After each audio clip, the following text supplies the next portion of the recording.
Seeing a quorum of voting members, I call the April 21st Cincinnati School Board meeting to order. Let's do a roll call. Mr. Craig? Here. Mr. Crossett? Here. Mr. Lindy? Here. Ms. Mapp? Here. Mrs. Weinberg? Vice President Bolton? Present. President Moffitt? Here. Why is it blinking in? Do I do the amended now or wait? I'll do it now. So, You can do the let's do the flag first. Superintendent Murphy, please introduce our wonderful students that will be virtually leading us in the Pledge of Allegiance. Yes, ma'am. So today we have students from Silverton Elementary School, where their principal is Kevin Williams. Silverton Eagles, please join me in the Pledge of Allegiance.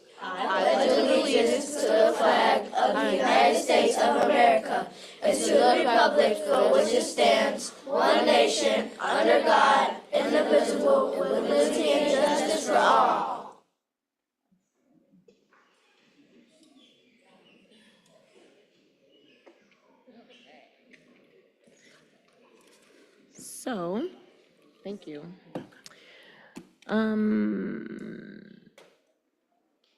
Vice President Bolton, please explain the virtual hearing of the public process. Thank you very much.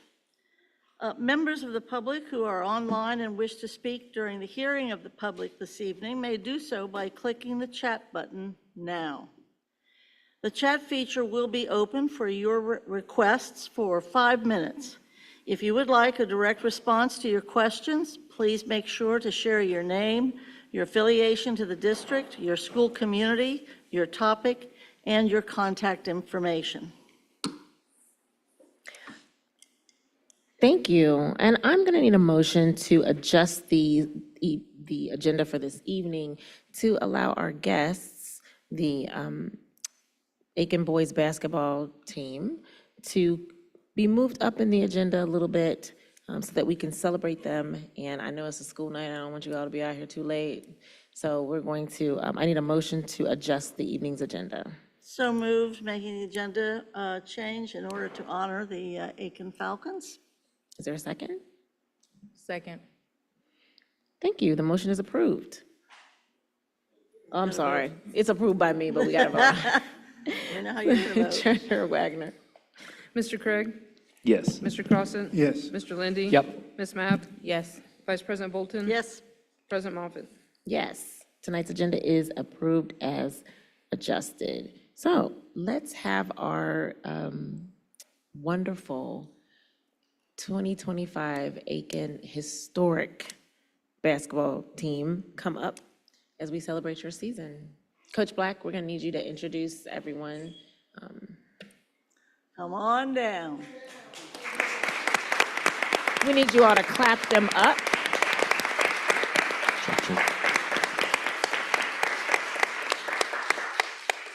We are here to celebrate and read this awesome resolution.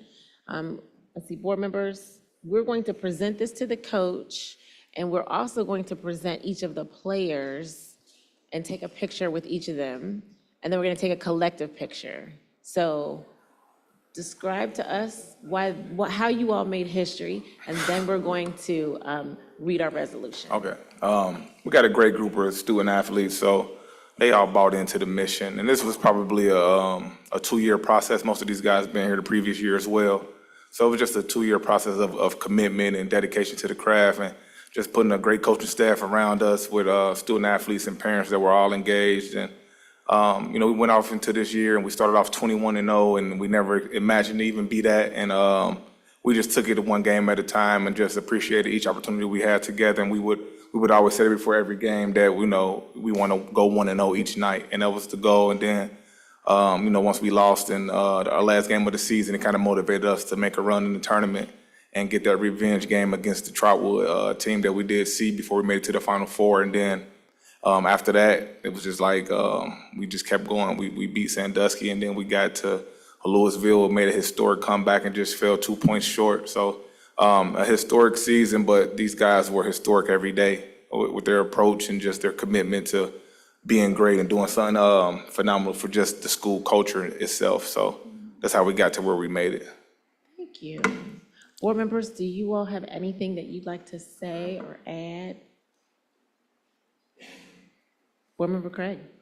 I just want to say, again, I think we all are very proud of the hard work that all the students put into it, but I know that in this day and age, there's so many other things that students could be doing, and so many other things that our kids could be doing, and it's great to see such a positive team building, relationship building. These are the stories they'll tell their grandkids many years later when they're sitting around talking about, what did y'all do, Grandpa? We went to state championship.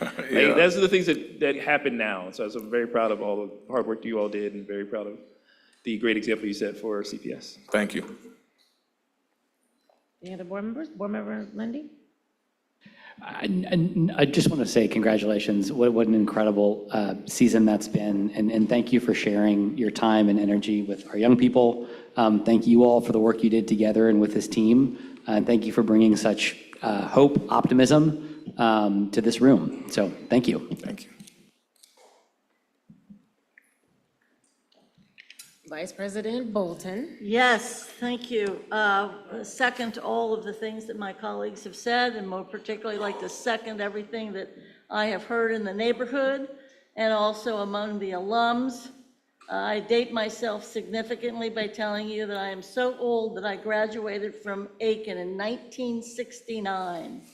And I have never been more proud than when I watched, first of all, surviving, but second of all, watching you all have a remarkable, miraculous, excellent, Falcon-like season. So I appreciate the wearing of the purple, appreciate the teamwork, and most particularly appreciate that you gave each other the best that you each had. So thank you. Thank you. So we're going to read, did you want to say something before we read that? Yes, ma'am. Board Member Matt. So I just wanted to congratulate all of you on such an amazing accomplishment. I was excited to be able to be at the school with you as well as travel up to Dayton. And I'm just extremely proud of the confidence that you exuded and the teamwork and just the dedication to the craft. And most importantly, I just really appreciated how you encouraged each other out on the floor. So I'm excited for this day for you all, and thank you for making history for CPS. Thank you.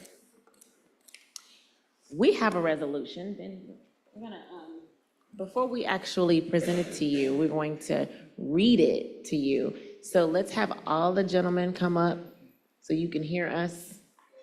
Come on down. Yes. I just wanted to say, go Falcons. There you go, swoop. Thank you.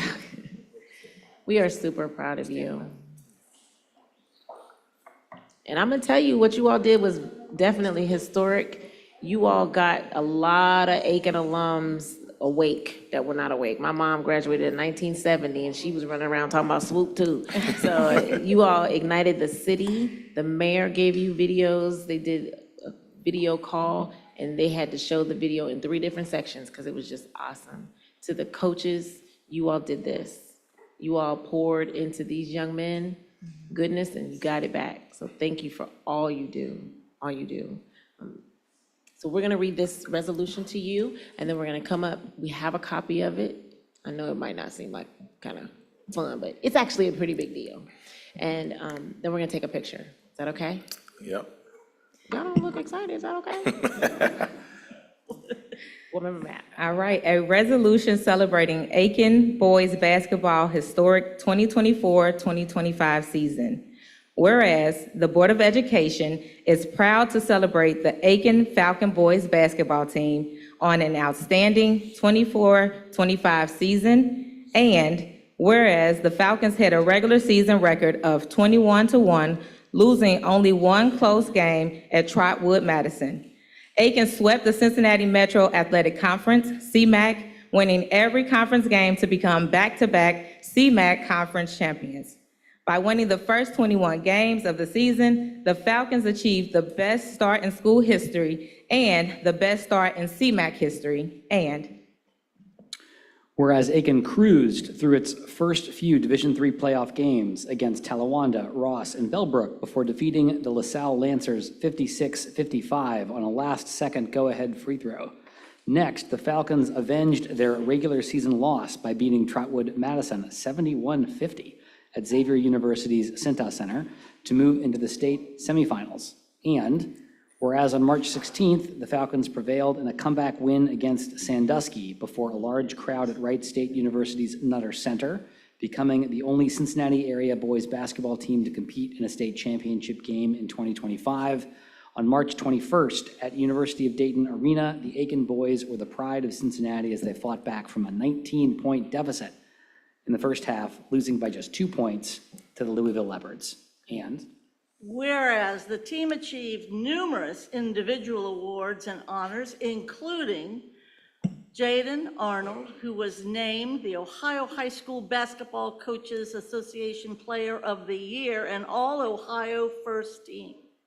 James Burnett Jr., who was named La Rosa's MVP, Featured Athlete, and All-Ohio Honorable Mention. And CMAC honors to Tavon Smith, Antoine Hinton, Justin Hawkins, and Antonio Hutcherson Jr. Whereas Aiken's 2024-2025 boys basketball team brought pride and adoration from Aiken High School students and alumni and the entire Cincinnati Public Schools community with cries of "Swoop!" being heard everywhere in Cincinnati. Now, therefore, be it resolved that the Board of Education celebrates the Aiken Falcons and congratulates the players and coaches on a historic 2024-25 season, boys basketball season. We are so proud of you. Now it's time for the hugs. Come on.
million to fund originally the expansion of preschool.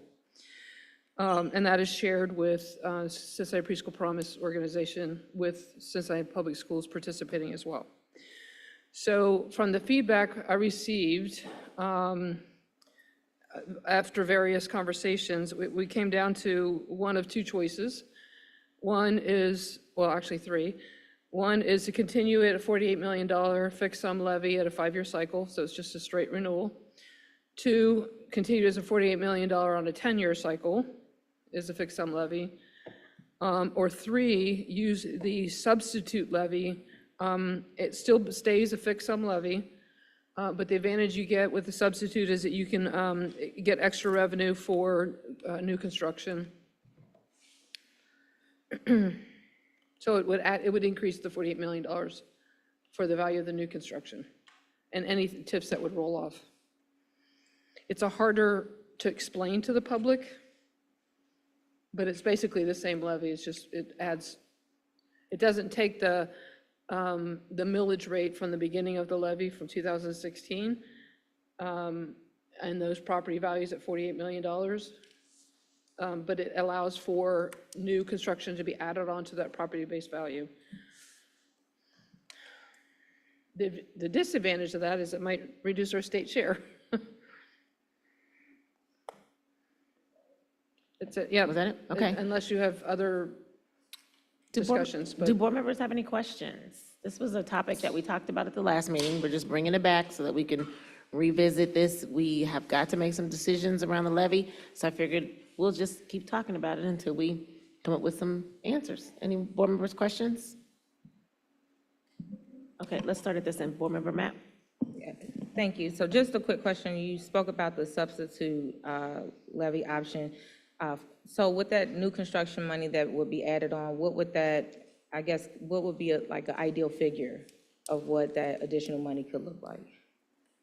I don't know. We'd have to send it to the Hamilton County Auditor to certify the millage and the values to answer that question. Okay.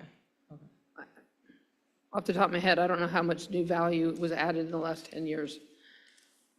Yeah, it was just more of an idea of trying to get an understanding too. Like you said, it's a little bit more difficult to understand the substitute levy, and so just trying to gauge what additional money would look like on top of that 48 million. Okay.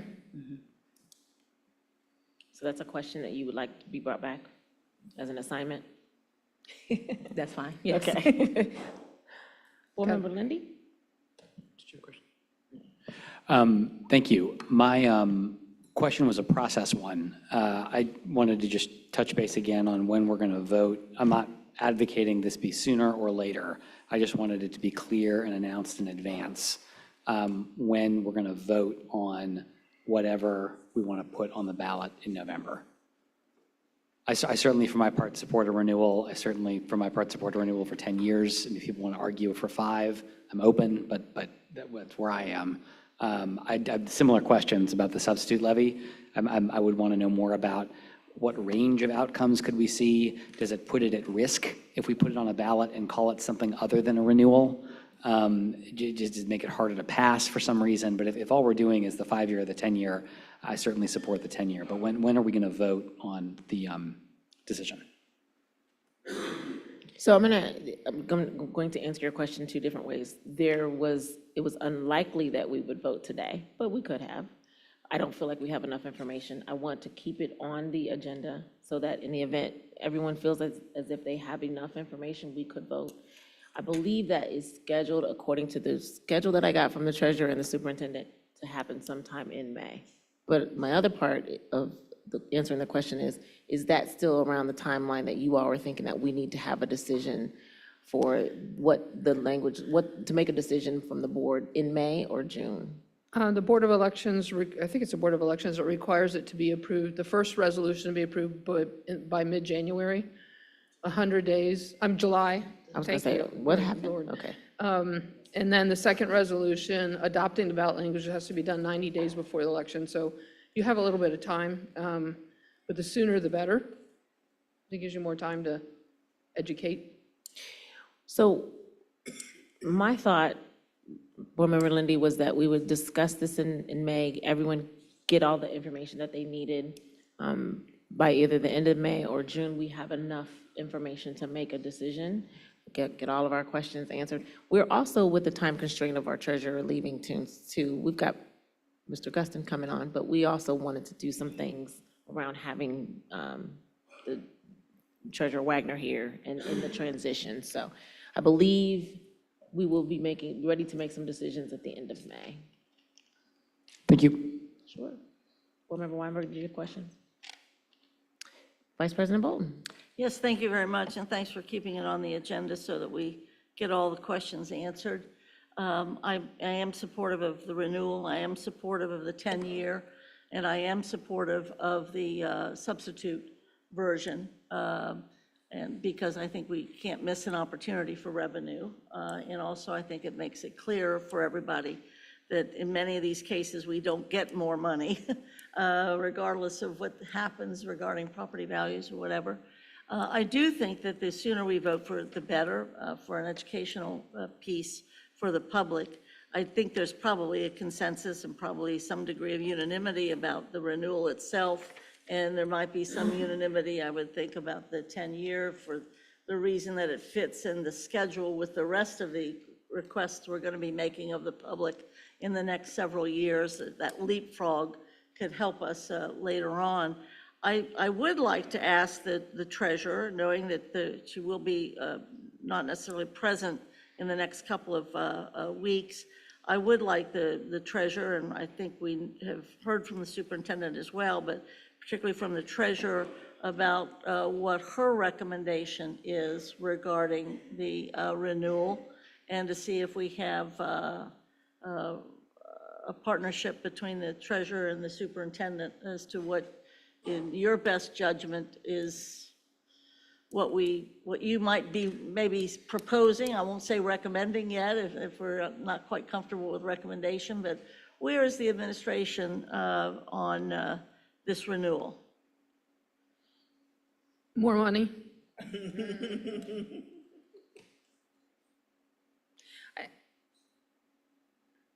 See, I thought I was aligned with you last meeting. Microphone. What's a substitute? To renewal of 10 years. I agree with Jennifer Wagner. So, Board Member Matt asked me a good question. We probably should balance the extra revenue versus the possible confusion over a substitute levy, and the risk of it not passing. I'll work with David Conley and Brenda Weimer, and we'll have Mike come back and present on May, since I will be not in attendance. Yeah.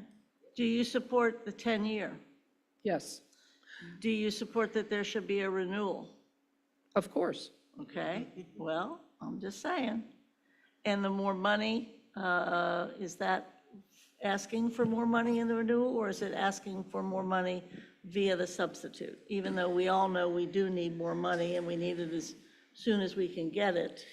So my original recommendation was a renewal with an increase, right? And so, but because of the climate, and those that are smarter than me, talked me down.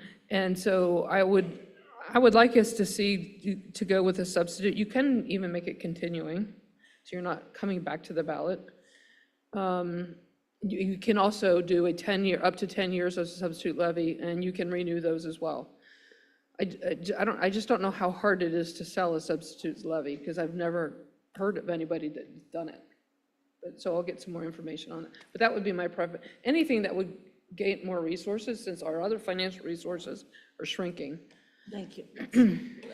Thank you very much. Member Craig?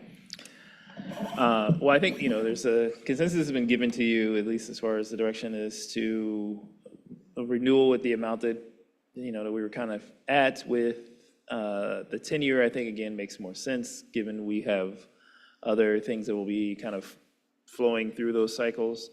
I do think the question of the renewal versus the substitute is a valid question to ask, and especially the benefit of not providing confusion to voters in a period of time in which we are trying to do a lot of different things and put a lot of different ideas on people's plates. It's always good. And then again, the places that have passed school levies more recently have really kind of tried to keep a concise message to it. I do think whatever we decide to do, we should also still incorporate our preschool promise partners into, once we've made a decision, to allow them to be able to voice some of the benefits that have come from better quality preschool education as part of that message, so we have something that's more consistent and clear out there. But I think the use of the substitute, I would be encouraged by it, because I also believe that would spread some of the cost out on others in a different way, at least slightly. So, yes, it may bring in a little bit more, but at the very least, it might allow some folks to not carry the same burden as they were carrying with the fixed levy that was currently there. Yeah, because the more taxpayers that are in the tax-paying pool, the smaller the individual price gets, correct? Oh, we'll bring back some analysis. Board Member Crossett?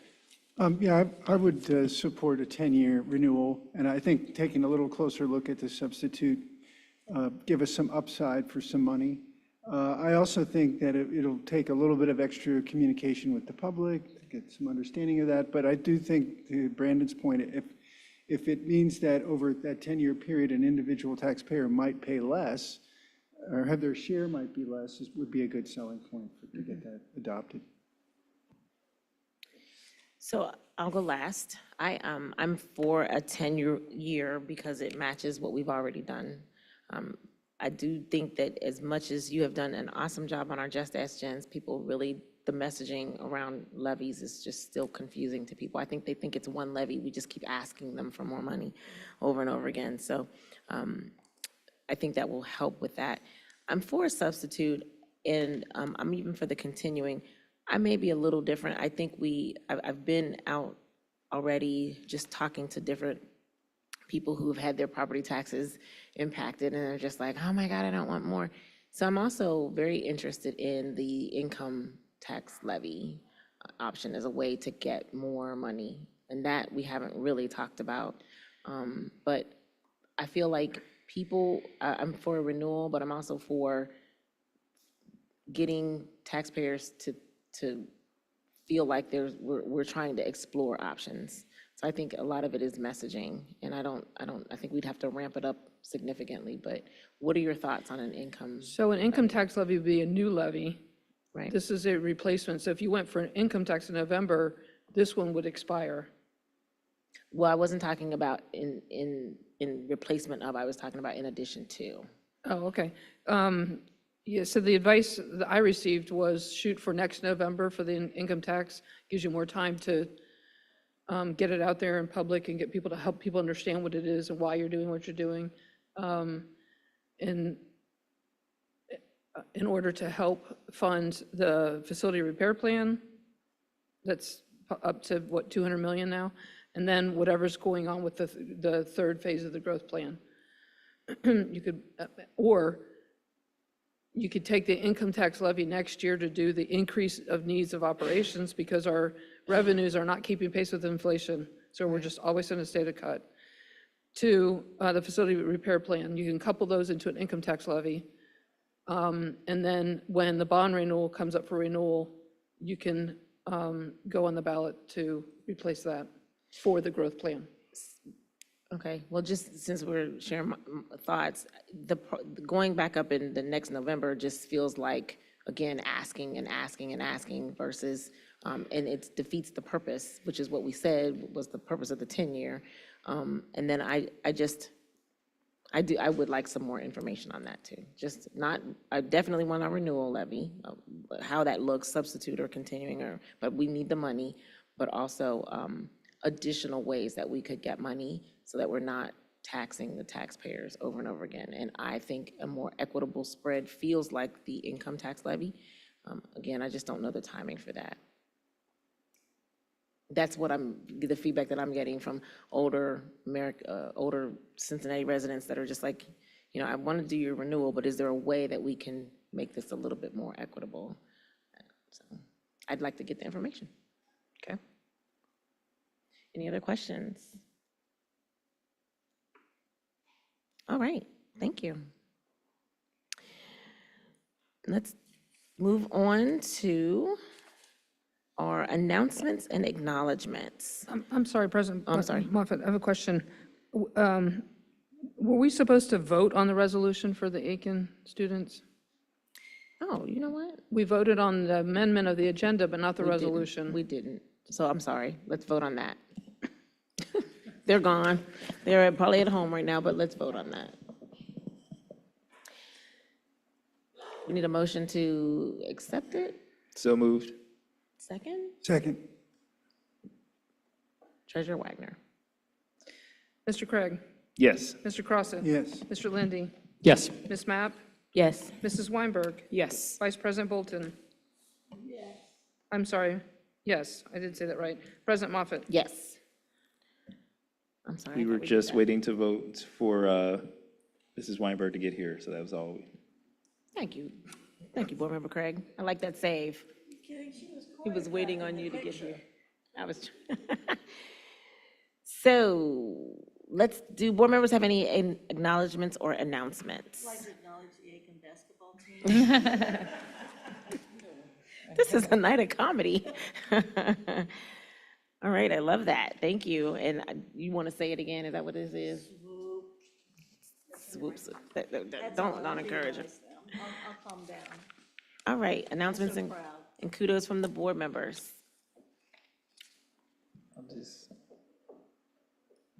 Thank you, Rob. Who's going first? Oh, what Kendrick? Okay. Board Member Matt. So yes, I just want to give acknowledgement and kudos to Pleasant Hill, their career day last Thursday. It was a great experience. As you can see, the different professions that were there. The students were extremely excited to connect with Vice Mayor Jan Michelle Kearney, Judge Dante Johnson, CET was there, the fire department, police department, and just a host of different professions. As you can see over on the right-hand side, that's my dad and my brother showing their trade as a skilled electrician. And so the students were very excited and eager to engage in the event, as well as the teachers. So just wanted to give a huge shout out to Pleasant Hill Academy.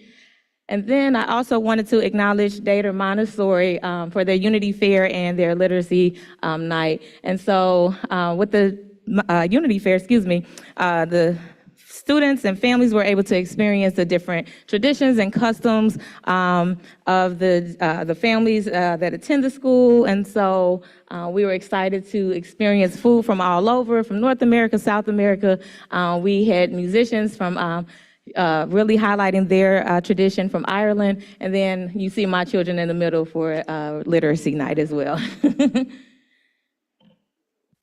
Good job.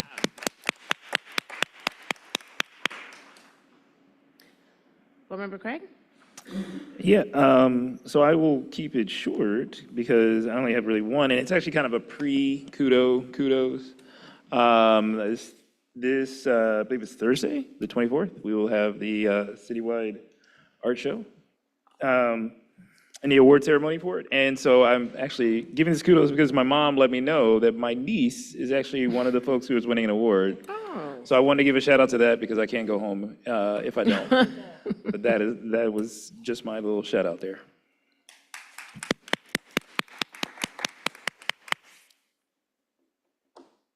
Anyone else? All right, Rob, I'll go. So I was able to attend with some of my colleagues, Board Member Mapp, Board Member Crossett, the CYC Dreammaker celebration at the American Sign Museum. I had not been to that museum before. Lots of old nostalgic signs. The Frisch's Big Boy is there. Board Member Mapp, Board Member Crossett, do you all want to say anything about the Dreammakers celebration? Sure, I think it's, we're very lucky to have a partner like CYC in our district with all the mentoring and tutoring that they do. And you know, this was a fun, primarily, I guess, a fundraiser for them, which is a good process for a nonprofit to be exercising in. Lots of city officials, city business folks were there, significant representation by PNC Bank. So, thank you. Just want to echo that it was really a great event. Happy to see all of the students that were recognized and just appreciate the partnership that we have with CYC. Absolutely.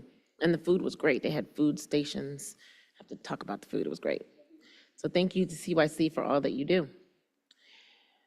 Also wanting to give a big kudos to the team.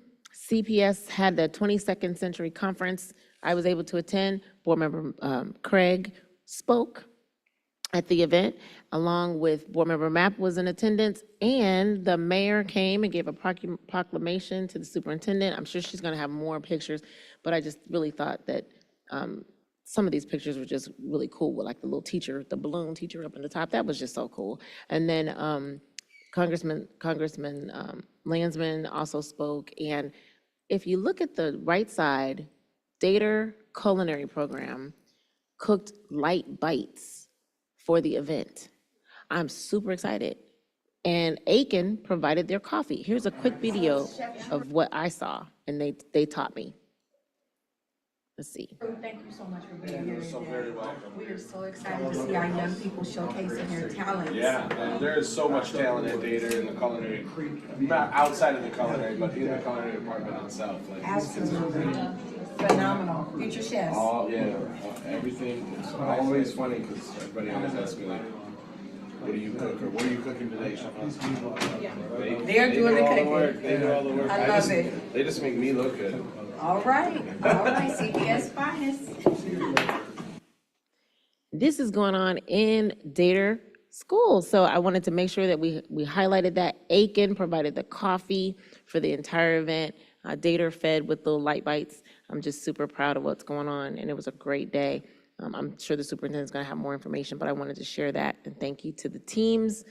Dr. Williams had her team out in the front. They made sure I got my badge and everything else. And to everyone that planned that event, thank you so much.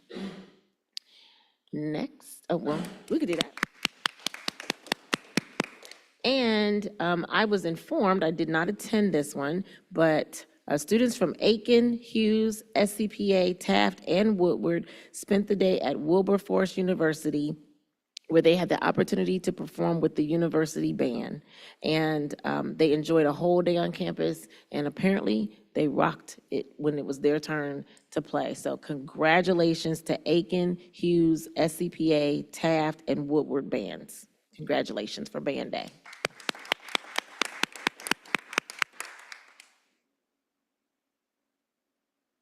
That's it for me. Okay, God bless you. Superintendent Murphy, do you have any acknowledgements or announcements? Yes, ma'am. I have retirements, I'm sorry. actually several retirements to share. Certificated personnel, please forgive me if I do not pronounce your name properly. Deborah M. Armstrong is our first teacher from Walnut Hills High School.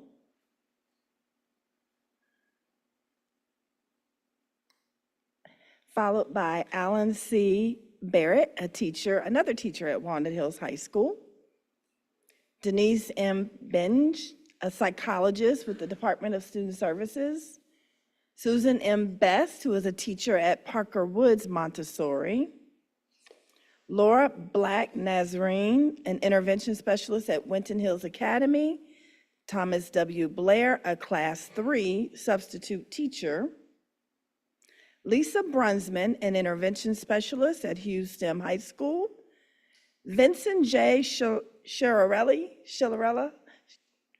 hi, Mr. C., a teacher at Roberts Academy. I apologize. Bradley M. Kahn, an intervention specialist at South Avondale School.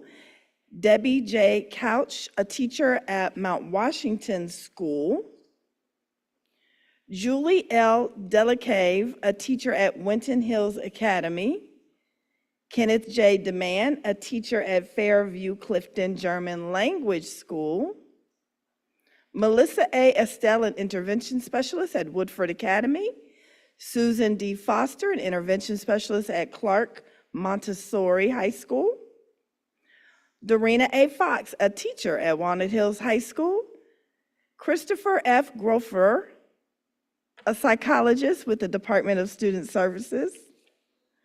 Erica J. Gray, a teacher at Schroeder High School. Eric J. Gray, a teacher at Schroeder High School.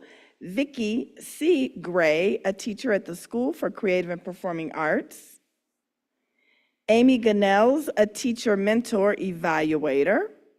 Mary Jane Healy, a teacher at College Hill Academy. Kenneth Jackson, a teacher at the Dr. Odell Owens Center for Learning. Paula Jackson, an intervention specialist at Roe Hill School. Judith G. Keller, a teacher at Winton Hills Academy. Esther Kintindu Kamaranga, a teacher at Western Hills University High School. Respect. Lori J. Koenig, a teacher at Western Hills University High School. Robert J. Lugers, a teacher at the Academy of World Languages. Daytona J. Likens, a teacher at Roselawn Condon. Amy S. Mers, a teacher at Sailor Park School. Matthew Musselman, a psychologist in the Department of Student Services. William A. Owens, a teacher at Western Hills University High School. Brenda Polis, a teacher at Covedale School. Lisa M. Pope, a teacher at Western Hills University High School. S. David Price, a teacher at John J. Gilligan Digital Academy. Robert A. Pride, a teacher at Mount Washington School. Cynthia L. Redding, an occupational therapist with the Department of Student Services. Linda A. Roll, a speech pathologist with the Department of Student Services. William J. Russink, a teacher at Robert A. Taft Information Technology High School. W. David Scholl, a teacher at Euler School. Kelly Seibert, a teacher at Frederick Douglass School. Martha Seigel, a speech pathologist in our early childhood department. Lynn A. Simons, an intervention specialist in auxiliary services. Elizabeth A. Stevens, a teacher at Woodford Academy. Julia Stinger, a teacher at Roselawn Condon School. Lynn M. Stover Job, an intervention specialist at the School for Creative and Performing Arts. Catherine Taylor Strickling, a teacher at Hartwell School. William R. Valazano, a teacher at Walnut Hills High School. Jennifer C. Wagner, the other person, a teacher at Winton Hills Academy. Jacqueline A. Woods, a speech pathologist in the Department of Student Services. Monica K. Austin, a teacher at Parker Woods Montessori. Lisa M. Hawk, a teacher at Carson School. Michael J. Kramer, a teacher at Aiken High School. Kelly S. Steele, a teacher coach in our curriculum department. And Teresa A. Wessels, a teacher at John J. Gilligan Digital Academy. Congratulations. And then I have one more kudos that I'll just happen to just mention and ask people at their leisure if they could please check out this video. It's about an Aiken student's act of kindness and how it went viral. And so there is a link to a news story, and we won't play the news story for the sake of time, but there is a link to the news story about this student, Adrian Smith, and how he helped a young boy find new shoes. So very proud of him. That concludes my kudos.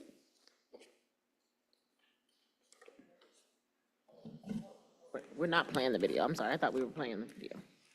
Okay. Do board members have any questions, comments, concerns? Congratulations to our retirees. Vice President Bolton, the chair is yours to please conduct a hearing of the public. Okay, thank you. We are now at the item on our agenda for hearing the public. Each speaker will have 2 minutes and will address all comments to the presiding officer. If you're online, once a request to speak has been granted, you'll be invited to enter. You should click on the camera icon to go interactive. Provide your name, your affiliation to the district, your school, community, your topic, and your contact information if you'd like to have a response to any questions you might have. This request is consistent with board protocol, and we appreciate your help. In the unusual event that someone is not willing to follow the protocol, we reserve the right to end the person's time. Again, each person will have 2 minutes to speak. When the timer goes off, your time is up. Please refrain from any discussion of personnel matters. And after speaking, if you're online, you'll briefly see the welcome screen again as you transition back to live stream meeting. Finally, we ask that your public commentary be respectful of the listeners. Thank you very much. Rob, do we have anyone online today? To the Vice Chair, we have 3 online speakers today. I'd like to begin with the online folks, if we could. Thank you. Our first speaker is going to be Kyria.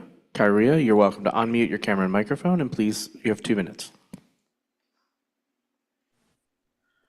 Hi, my name is Kara George. I'm part of What We're Marching Band. We've been fundraising for a while to get to Atlanta and Hawaii, and I wanted to know why it was taking so long to get our bus, hotel, and park admissions ordered for our trip, even though we had asked for it months beforehand. And also why there aren't new up-to-date ways schools can receive money like Cash App, Venmo, and Zelle. Thank you. Hold on just a minute. Superintendent, did you get everything that the student was asking about? I had a little believe difficulty. Kyria is talking about fundraising for Woodward Career Technical High School Band. I know that they are hopeful to be able to participate in a trip to at least Atlanta and possibly Hawaii. I believe the question is, why is it taking so long to get a bus secured? And why we don't have applications like Venmo and Cash App? Correct? Thank you. As long as the administration understood what was being asked, appreciate it. Thank you very much. Appreciate your comments. Thank you. Our next speaker will be Willie Stevens. Willie, you can go ahead and unmute your camera and microphone. Hello, CPS Board of Education. My name is Willie Stevens, and I am in the Woodward Career Technical High School Marching Band. Me and some of my peers joined this meeting to talk about our experiences being in the marching band. During our time in band, we have went to multiple different places, in city, and out of state. And recently, we've been given opportunities to go to Atlanta and Hawaii next year. And we've been fundraising to get to both of these locations. We hope that you can lend us help on paying for the bus, hotel, and the events we are doing while we are at Atlanta. We were trying to purchase a sweatsuit, but the process took far too long, and they wouldn't be done in time for the trip. And I would like to ask why this took a long time, even though we asked about it a while ago, and why there isn't their electronic options like Cash App and Venmo to make purchases easier and faster. Thank you very much. And the administration understood the request. Thank you, sir. Appreciate it. Thank you. Our last speaker will be Allison Goodman. Allison, you can unmute your camera and microphone. You have 2 minutes. It's Pat Bruckner. Hello, greetings, board and superintendent and treasurer Wagner. I am a PRM parent, and I am asking the board a question that I was able to ask Superintendent Murphy at her wonderful town hall that she hosted at Pleasant Ridge Montessori last week. Kudos to her for getting in front of our community and taking lots and lots of questions. I look forward to coming to the one next Monday, I believe, at the Ed Center. And so my question for her, which I'm now presenting to the board, is will you continue to support Yonder pouches for our high school and middle school students across the district? I am a big sports fan and appreciate the work that Josh Harden and Brent Langhorne do for our athletics. But 2 weekends ago, Rory McIlroy won the Masters. And one of the big takeaways from that tournament was how much people enjoyed watching it through their own eyes, because Augusta does not allow cell phones, and how present people were for his victory and how they took in the information with their eyes and their ears in such a different way because they did not have phones on them. And I have to think that our students would benefit in the exact same way for continuing to take in their education with their eyes and their ears without screens in front of them. So I am optimistic that you will continue to support that for our district, because I am one parent who feels like it's been a big win. So thank you for your time. Thank you very much. And now we'll go to the in-person. I believe we have only one speaker tonight, and that is President of CFT, Julie Sellers. And we remind the audience and the public that due to agreements, President Sellers has more than allotted 2 minutes. President Sellers, welcome.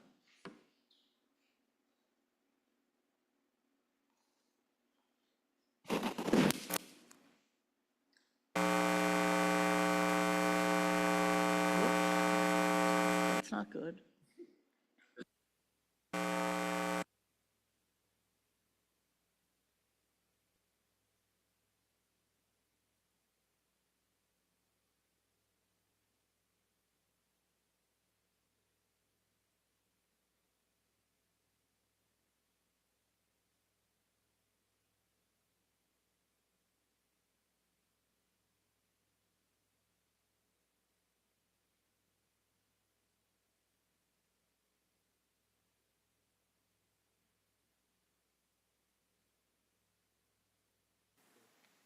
Good evening, everyone. With the hand mic? Okay, thank you. Good evening, everyone on the board, the superintendent and treasurer. I would like to first say that I'm going to be really quick this evening because I know there's a lot to cover. But I would like to, again, invite everyone from the board to fill out your RSVP because you are invited to the CPS CFT Community Town Hall to save our schools. At this town hall, and it is open to the public and the community, parent and community members, actually anyone who is a taxpayer in the Cincinnati Public School District is invited. We will have 3 statewide experts talking about how legislation is going to be impacting public education. We're going to have a person who is an expert on the school funding formula and an expert on the vouchers of Ohio with the expansion of vouchers. And they're all going to be talking about the impact that this has on schools. If you go to the QR code, and do you have a Post-it? Yeah. Okay. If you go to the QR code,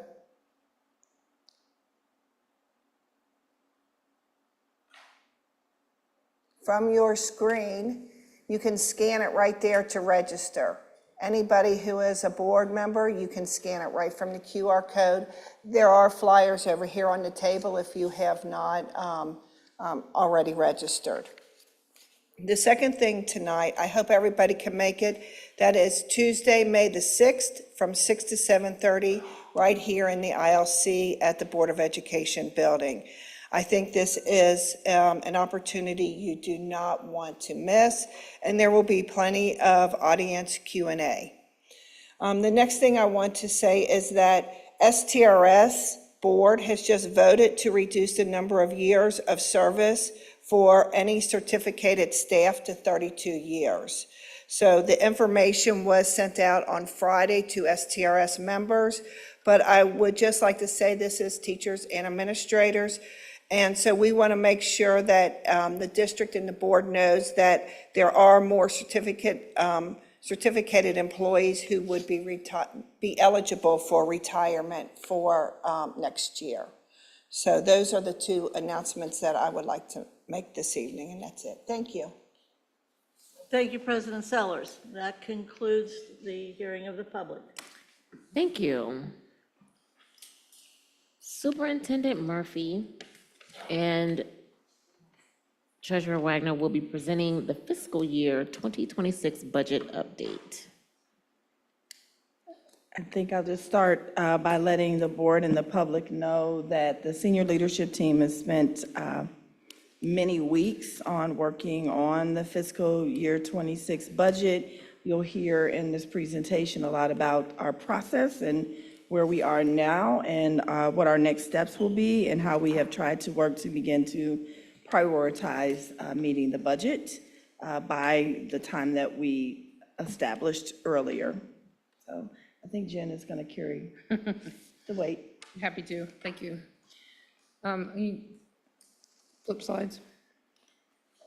So first I wanted to start off with an update on the OASBO conference. The OASBO stands for the Ohio Association of School Business Officials. Every year, all the treasurers and business managers join ODW and legislators and have a conference, and they talk. It was very depressing because the financial news is not good, and there are a lot of bills out there that could hurt us. So I just want to go through some of that information that we heard, and then talk a little bit about the budget. So Mike and I and Kevin and Cody Hutchins, as our treasure pipeline dude, went with us, and it was just very depressing. So keep next slide.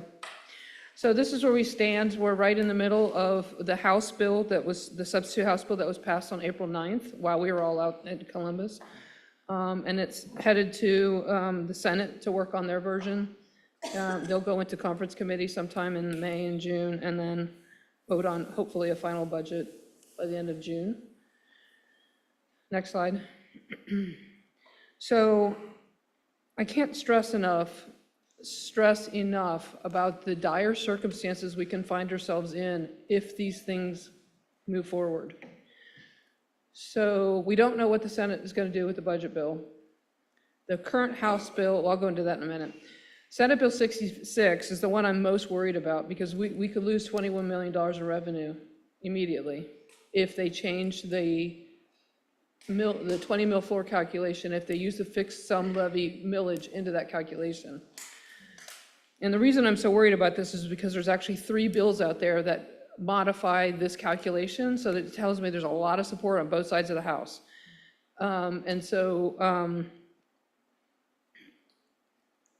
Enough said. I'm very worried about it.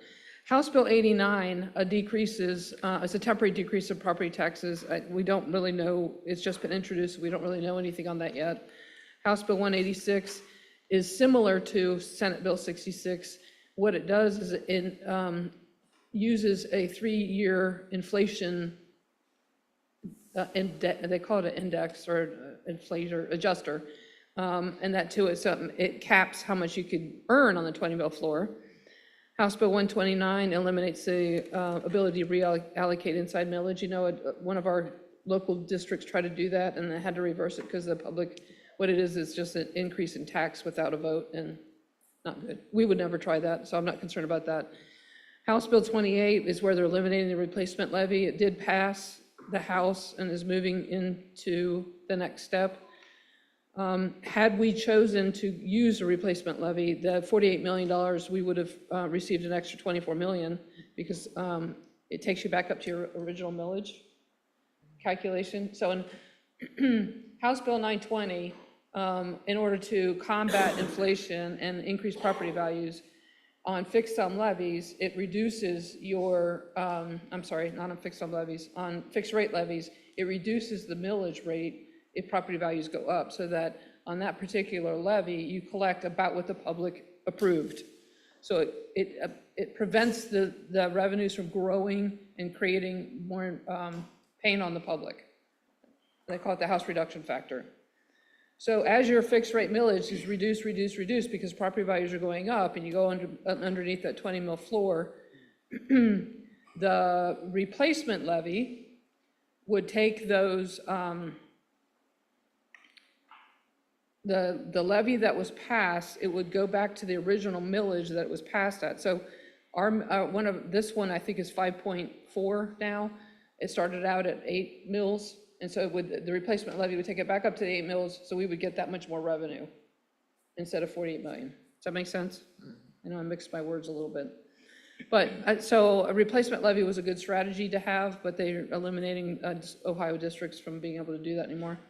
Senate Bill 93 is another intent to develop a new funding formula, so it could be good for us. We don't know. And then we don't know exactly what our federal grant reductions are.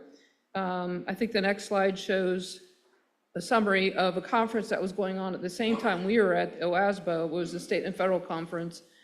Quite a few of the district staff went, programmatic and financial, and they're hearing that there's going to be reductions in Title I, and Title II, and III. We don't have any information yet, and we don't know what that will look like across all of our states. So we'll keep coming, but it looks like it's under the microscope at this point. Next slide. So Dr. Aaron Roush is the chief of budgeting and chief of staff, and he wears many hats at ODEW. He did this presentation, and I asked him to give me the fiscal year 22 data so I could do a comparison. I tried to put it on one slide, but it was just messy. So I just want to point out here, this is the pie chart of how ODE funds education. So in that pie chart in 2022, the last time they did a biennium budget, traditional school districts represented 76.5%. Flip to the next slide is where we are now. And you see that traditional districts dropped in their share and other things increased. So if you go to the next slide, here's a comparison. I've sent this to all my treasurer buddies. Traditional school districts dropped by 4%, while every other category grew or stayed flat. Yes, sir. It's scholarship. Yeah, that's a voucher, 2.5% increase. Mr. Board Member Crossett, turn your mic on. They didn't hear Thank you. Where is the voucher information? I guess it's in the scholarship. Thank Yeah, you. those are their terms here. So scholarship means, it means the non-public vouchers, autism, John Peterson, and then everything else is like the county, and they're little tiny bits all moved together, all squished together. So that was depressing. Not surprising, but depressing. Next slide. So here's the substitute bill from the House that was passed on April 9th. 3 major areas of change that affect the financial side of the House. One being they increased the cash carryover set aside from, they were recommending 25%, the governor did. The House passed it at 30%. We're at 11% right now, so it's not really concerning to us. There is a way, so what's that saying is each district can only carry a cash balance into the new year that represents less than 30% of their prior year spending. So, and districts are concerned because they were saving money to do facility projects, and so they were trying to build some cash balance. Well, there's a way to do that. At the end of the year, you can transfer money out of your general fund into a permanent improvement fund and preserve and still build that money. This rule only applies to the general fund. The second thing is they passed a rule that says administration can only be 15% of your budget. They didn't really define how they're going to calculate administration. So we've looked at it different ways. I think we're okay based on my understanding of the definitions, but we'll continue to get more information. And the third thing is they changing the 5-year forecast from a 5-year to a 3-year, which sounds kind of nice because it'll be simpler to do, but it will limit your treasurer's ability to certify longer term contracts, including collective bargaining agreements, if you show negative in that 3rd year. So, but the biggest challenge here is the bill, there's language in there that even though they didn't touch the formula, the fair funding formula, they kept it in place, there's language in there that prohibits DEW from issuing payments against the formula. So what they're saying is, Cincinnati Public Schools, you have X amount of dollars for fiscal year 25, we're gonna increase it by 0.1%, which for us is about $150,000. So a teacher and maybe a half a para. And that's how they're gonna fund school next year, if this passes into law. I'll keep going. Next slide. So how does that compare? How does the House version compare to what we forecasted for fiscal year 26? It's almost 2 million up. But there's other factors. That's from the November forecast. You know, Kevin and Mike are working on the May forecast. So we'll, when they get that done and bring it back in public, it has to be approved by the end of May and filed with ODW by May 31st. We'll remind you what the new forecast and how it compares to the House version or whatever we know about the Senate version that's coming out. Next slide. So the fair funding team is a bunch of superintendents, treasurers, experts. Mike Sobel's, you know, if you remember Mike Sobel, he's a expert on fair funding. Anyway, they're asking for districts to asked to protect the integrity of the fair funding formula and fully fund it, say no to the 30% cash balance, and then write letters against the tax reform efforts for all those bills that I said that were at risk. Next slide. So where does that leave us in our budget? So I first presented on April 7th, and then we're giving you an update. I'll just keep this as a running dates, keep going. So you remember the pyramid, fixed obligated costs, state funded minimums, critical operations. So we updated the fixed obligated costs from Friday, Finance Committee. We learned that the budget for the CPS Foundation increased. And so we're up to 61.6 million in fixed or obligated costs. Next slide. Mike shared these with you last time, the state funded minimums. Keep going. So if we took the state minimums of the formula on FTEs and used against our salaries, it's 289 million. Next slide. So if you think back to the pyramid again, the state minimums and obligated equal 289 million plus the 61. So we've already committed $350 million of our budget. Our target is still 624. The critical to operate, the essential, and love to keep. And I'm defining critical to operate as, can the district function without it? If it can't, then it's critical to operate. If it can, then it goes into the essentials column, or maybe a love to keep column. So that's the kind of the work that we're going through. If you go to the next slide. So as of today, the budget draft is greater than the budget target, which has been the case for the last 30 years that I've been involved. And so the superintendent is reconvening the budget task force. Thank you, union leads, for participating to help us go to the next step. So go ahead, thank you. You're starting to read my mind. So today we sit at April 21st. We have 5 public board meetings to get to a balanced budget and approve resolution. And then we have opportunities to do some town halls, possibly using some of the COW agenda time if needed. And then we have May and June's Finance Committee meetings we can also use. So I think that was my last slide. Thank you. Questions? Do board members have any questions? Board Member Craig. Thank you for bringing this to our attention and bringing information to us. I think it's always good to see how we progress along the line there. I do think, we talked about the pyramid before. One of the things that I took some, I don't want to say pleasure because none of this is pleasure, it's all like less pain, and was that idea of really trying to tackle what are those things that are critical that we absolutely need, and what are those things that are essential that we absolutely need as we get past the stuff that we have to do, right? So I always, I've always heard, like, you can't not pay your electric bill. You can't not pay our utilities in our schools. We can't not have a superintendent, can't not have a treasurer, kind of deal. But what are the other things that we need that are essential to the district functioning and working? And so I just was curious, are we having any conversations also with thinking about what are roles that could potentially be modified or rethought as we're going through some of these things? I mean, we're changing a lot in the district anyway, but are we rethinking how we utilize certain roles as we look at whether or not they're essential or critical or something we would like to have?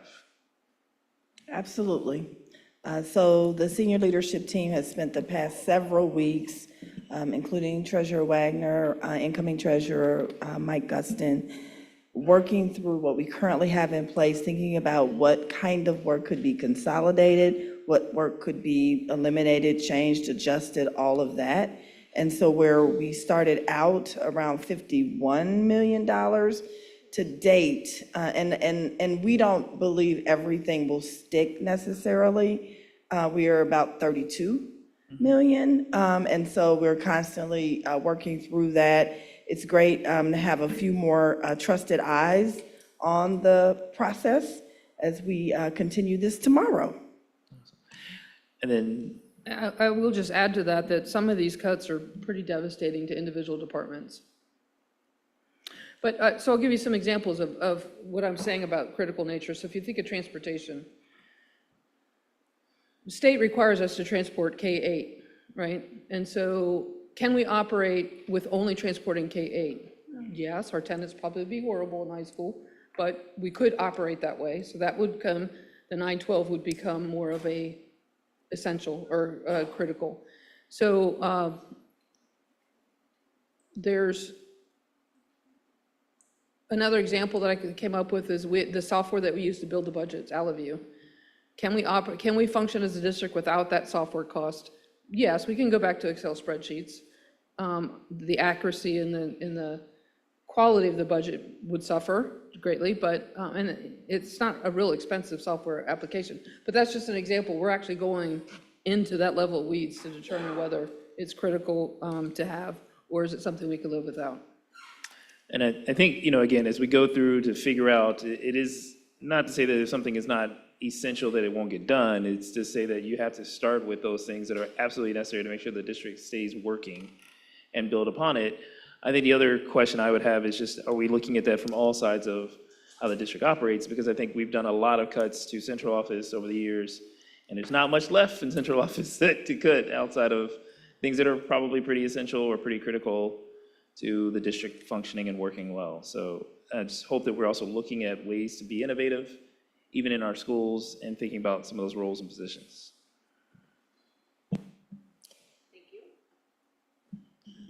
Board Member Crossett, you did. Yes, I just thought, we do have our internal audit department has done over the years pretty good risk assessments. And they have to remain independent, but some of those risks assessments might be helpful in determining where, what's essential and what's critical. So just, they can't help you build the budget, but they might have information that could help you just make some decisions. We have a brainstorm, brain dump list of about, I don't know, 60, 70, 80 possibilities. Those recommendations are a part of those possibilities. Thanks for the reminder. Thank you. Vice President Bolton? Yeah, thank you very much. And with that list and all the work that's been done, it would be great to see if there's certain things that you perceive to be non-starters, that basically the reading of the board, because it really won't do any good to present 80 things that perhaps are going to be, you know, 10 that don't even start, because then your number goes down again. But I have a different perspective on this, what I've always liked, which is on page, or slide 13, I think, the pyramid slide. And I think we started to touch on it the last time we were here. And I don't know if it was, if I remember if it was Mr. Lindy or Mr. Crossett that mentioned it. On this pyramid piece, and I like the idea of that, instead of just the fixed, but I like the idea of the obligated costs. Seems like the real base of the pyramid is all of 1 and all of 2 and all of 4. In part because they are things that we have to do, and that would be the fixed or obligated costs, and you've got good hard numbers for that. Then the number 2 is the state-funded minimums, meaning things that are they are very low, but we've got to have that, right? They're almost irrelevant because they are so low, but still you have to have that. And there are hard numbers for that. And then when you get to 4, I'm skipping over 3 because I think that starts to be interesting coming out of finance the other day, the idea of how you start to talk about critical and nice to have or what have you. But then you go to the collective bargaining agreements. At least as they stand now, we are obligated to meet everything that's in all 6 of those contracts. That's correct. So those things are not up for, well, one of them is kind of up for negotiation, but we won't say that right now. But meaning we're in contract negotiations, but those 3 things are hard numbers for us. And then looking at what was said the last time, and it's the idea of, okay, After you have all three of those things in one place, and you got the hard numbers, and then I like that you're saying, okay, with 624, we said this many millions is already accounted for in those three bases, those three layers. What is it that, and this is where the administration could tell the board, not even ask the board, but could tell the board what you actually need to attain our goals, live by our guardrails, pursue the strategic plan, our growth phases 1, 2, 3, or whatever it is, those things to which we have committed, the vision and the mission. Those are things we've voted on. Those are things that the board has said to the public are important to us. And those are things that we have, that you all, as the experts, could tell us what it would take to get to those goals, whether it's, attendance or whatever. What would be the staffing, what would be the operations, and then after you would tell us all those things that you need, and some of them might be very little and some of them might be huge, I don't know, but that's you guys figuring that out. Then after you figure that layer out, which would be the second layer, the third layer starts to be, okay, what's critical besides that? And then when you get to the tip top, instead of it being this reference regarding initiative investment kind of thing, that would really end up being, you might have a pyramid without a point or an apex, because those are all new, something we really didn't do the previous budget year. But I just think that there are more things that we have no control over than the pyramid kind of shows us. And I just think it would be interesting to even have the administration try to figure out, and I think you do always do it, I just don't know if you do it within that same framework of how do we achieve the goals, the guardrails, the strategic plan, and our vision and our mission and the forecast and the growth 1 and 2 or whatever. The things we have told the public we've made a commitment to. I just think it would help me, and I'm the one that is slow on the uptake on all of this, but it would help me, because I wouldn't be able to tell you if you told me you needed this to reach the third grade reading situation. If you all say that's what we need to reach that goal, then that kind of takes the board's role in saying what the goal is, but us not having the expertise as to how to reach that goal. I don't know. That's sort of where I am about the building this budget. And I'm so glad we're getting to the point where we're trying to build a budget and we're making a commitment to 624, and with the whole public knowing that the people in Columbus and the people in Washington already are figuring out ways to reduce the money that our children are going to be getting. And so we're living with that reality too. And I appreciate you bringing that bad news, because the public has a right to know what actually you all are up against. Thank you. Thank you. Finished? Yes. Anyone over here? Board Member Lindy? Yeah, thank you very much. I think I had two thoughts I wanted to share, but I wanted to just provide some context first. And on the context side, this is incredibly difficult, and I just wanted to share how grateful I am for the hard work you all are doing and the inclusive, transparent process that you are running. You have not hid any of the hard details from us for a year plus about how difficult this budget was going to be. I appreciate the different groups of leaders, labor leaders, administrative leaders that you are pulling into the process. And I can't think of a better way to do that. There's no but. I just appreciate it. This is really hard, and I appreciate you putting how hard it's going to be on our radar for quite a while. I also think, in terms of context, this district has seen some improvement over the last couple years. There is so much happening in the world, whether that is coming from DC or Columbus or anywhere, that is really depressing and really difficult. But this district has seen some improvement, and I don't want us to lose sight of that. Our third grade reading has gone up. It went up from 48% last year to 57% on this most recent report card. So that's an increase. Our Algebra 1 pass rates have gone up from 29% to 38%. So that's been an improvement. So this is intensely challenging. There are terrible things happening around the country and in our state around public education, and this is a district that has actually seen some improvement over the last 2 years. That said, I think we would all agree there is an enormous amount of work that we still need to do. So even though we've seen improvement in third grade reading, even though we've seen improvement in Algebra 1, there are areas, other parts of our district. If you look at how economically disadvantaged students did last year in, for example, 8th grade reading, only about 21% of those students are on grade level. That's for economically disadvantaged kids who are in 8th grade. So for me, in thinking about the budget, and the reason I'm sharing all of this, is I think the most important question we can ask is, what can we do to make a difference for kids with the limited resources that we have? And I would like to see us talk about not just how do we go about making cuts, which is critically important, but also what is the small number of most cost-effective things we can do to continue making progress in this intensely challenging environment. And on that front, I have 2 things I would like to bring up. I brought them up at our committee the whole meeting last week. I'll keep bringing them up until we're all the way through our budget cycle.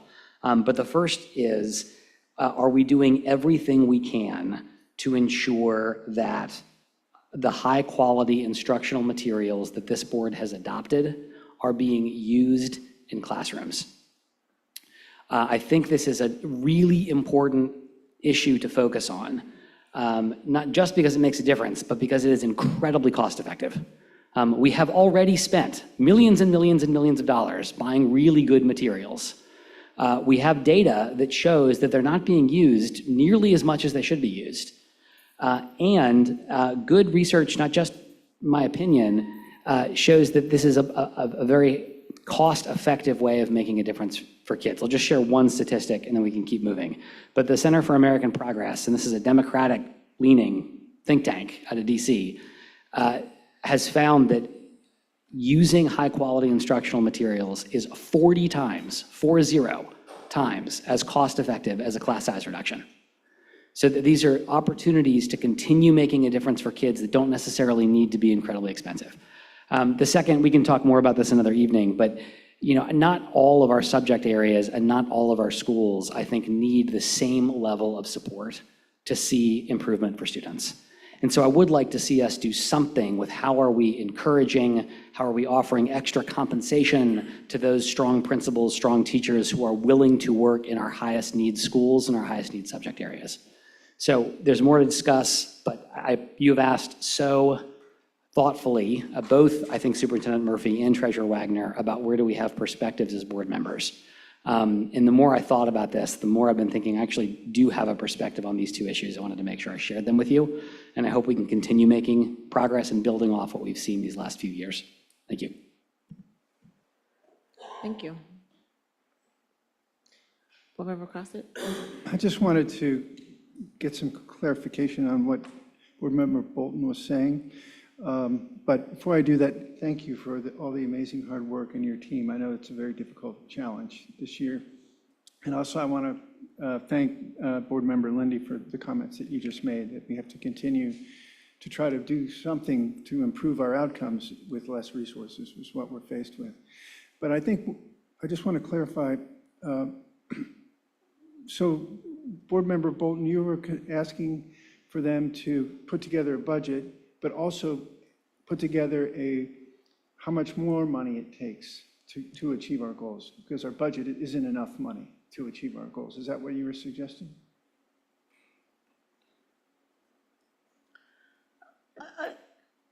It's a yes or no answer. I'm trying to see which one it is.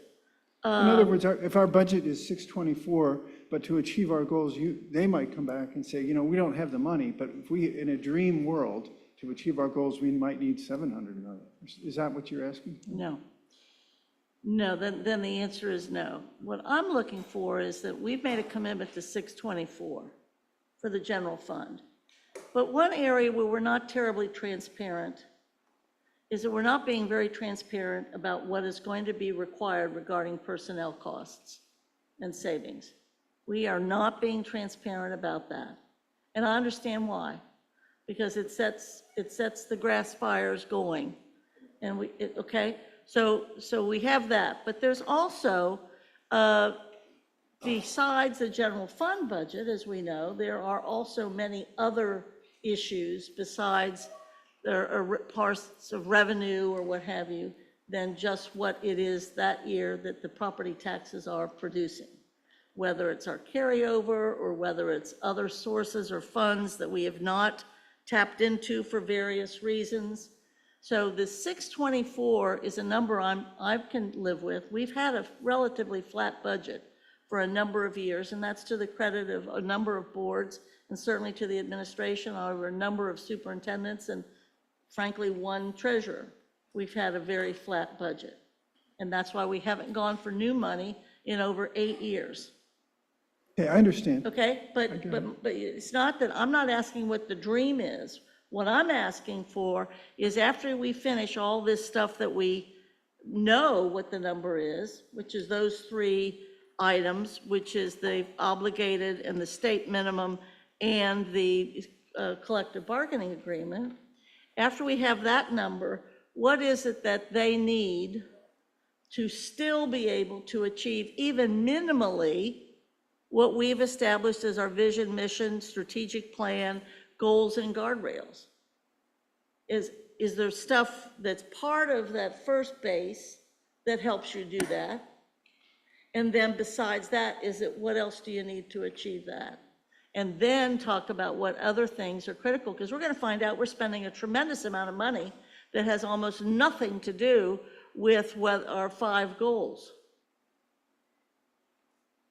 I mean, that's just a matter of reality. And so I think it would be good to be able to separate those dollars of what's for what we know we've committed to. And that would help us determine, as they're trying to find out here, what's critical to operations. Because as again, we might find that, and I know we will, a lot of what we spend is maybe something to which we've not committed. It's just that we've been doing. Thank you. Okay. Thank you both. I'm going to just share did anyone else have anything else to say? So I have 2 things I want to add, and I really actually do appreciate the way Vice President Bolton said to look at that. I don't think we've looked at it that way, and I think that feels better to look at what we actually have to have. But I also want to encourage regarding staffing, because I think that there may be some areas around vacancies, and we've had 20 pages of retirements, 20 slides of retirees, and so maybe there's some cost savings there too. I'm not exactly sure, but I'd like that information. If we go to slide number 8, Rob, I want to point out that it's been said by some schools you said scholarships are vouchers. Is that correct? I want to make sure that comes across to people, because it's being hidden that certain charter schools are offering scholarships, and those are vouchers. Is that right? My understanding is the Ed Choice vouchers that are given for scholarship and the autism and I can go back and double check, but that's my understanding. Okay, I just wanted to kind of clarify that, because Dr. Moffitt, you don't need a voucher to go to a charter school. Correct. Okay. Yeah, the community school and charter school is the same thing. Okay. So the scholarships are the Ed Choice vouchers, the autism Peterson scholarships. Okay, I got you. I understand now. If we go to slide 14, I have some questions there. You mentioned that the foundation budget went up, and I'm wondering why. From the proposed 1.1 to 1.3. What was shared at Finance Committee was the original 1.1 was napkin kind of calculation, and as they went through the process, they realized, I don't know if they made a mistake or got new information. I don't know exactly what caused the increase. I hadn't seen it yet. Okay, I would love some additional information on that, because to me, that's not a little bit of money. It's not like it's $100,000, but it's significant, and I'd like some further information. Additionally, I know we had kind of had a cursory discussion around Bramble and crossing guards. Can you tell me, are those on this slide here, are those added in there as well? The crossing guards are not in this slide, no, they're not fixed or obligated. And so, and Bramble as well? And Bramble, Because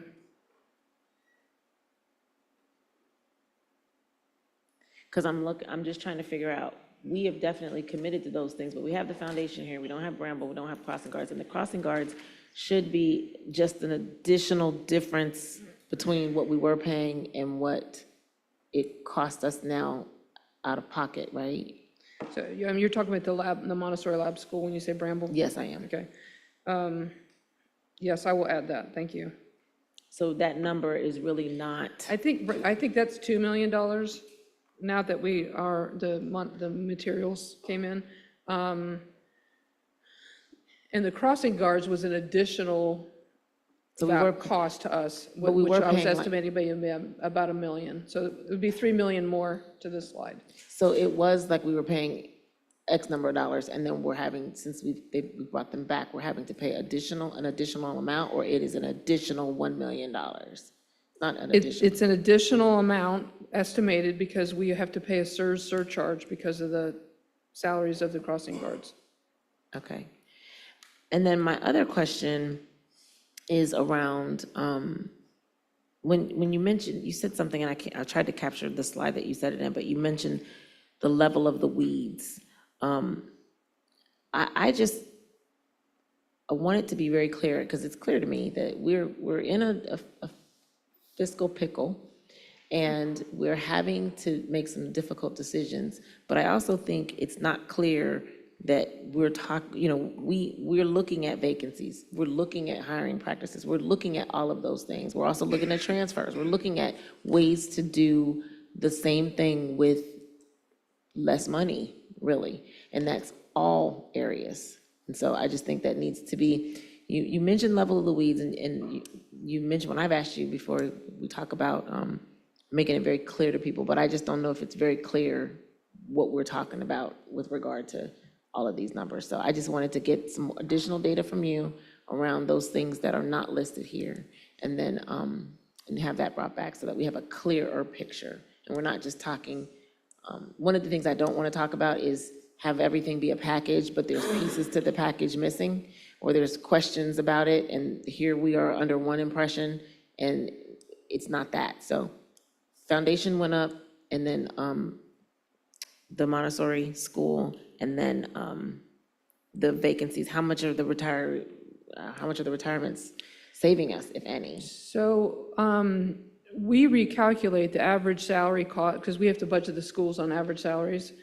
So as the early retirees notifications comes through, which I think captured a lot of these people, because I don't think their names come through the superintendent's report until it comes back from the state that they've certified, but we include it in our recalculation of average salaries as soon as we're notified. So we can go back and recalculate, because what we do is we take the retiree out and we'll add in somebody that replaces them at step 3, which is a much smaller salary typically. And so we'll recalculate the averages. Okay. Well, that's all my questions. Do any other board member cross it? Yeah, I just had a question on the foundation.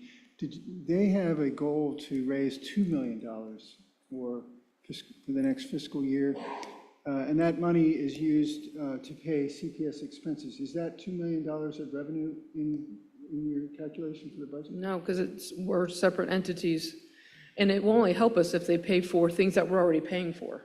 If they pay for new things, it doesn't necessarily help our budget. It might help the district, but it won't help our budget problem. Okay, maybe that's something we can look at a little more closely, because I think there's some benefit from that $2 million that could help, is intended to help the district. So we'll see. Maybe we can get some clarification. Board Member Craig? Yeah, and I think, and we've talked about this before when it comes to salaries, because I wanted to tap into something you were talking about. Our obligations on salaries are also somewhat dependent upon how we obligate roles within each of the schools, how we kind of figure out what they're necessary for each of those schools. So I think that is another part of why it's not listed and fixed, is because it's not guaranteed to be fixed each year based on what formula was used, based on what the school ultimately decides they need. I do think maybe one thing that might be helpful for us to look into is things like, for instance, the role of, as we bring athletic directors back in, how do we utilize them and what roles maybe that get added into those positions? Similar deals with crossing guards even. Is there a way to maybe do in certain places or certain schools the crossing guards differently so that we have the same place being covered, but maybe not in the same way we were doing it? And I think that it's not going to be huge amounts, but I think that helps us get down. I will say, again, I think this is part of what we talked last year about our budget. This is part of a little bit what Treasurer Wagner kind of raised, which is that we were pulling things and twisting things and making things work to make it get to the budget number. But ultimately, we still had a lot of things that we have to make hard decisions on because they weren't going, the number we had for this past year and the year before was not going to be the number we were ever going to get for this coming up year. And so I think it is on us in some ways to give some direction, but then once we've given sufficient direction you've had a time to work through with our union leaders and with others at the table, for us to be looking at these things in how does a district operate? Because that's what our budget's really telling us.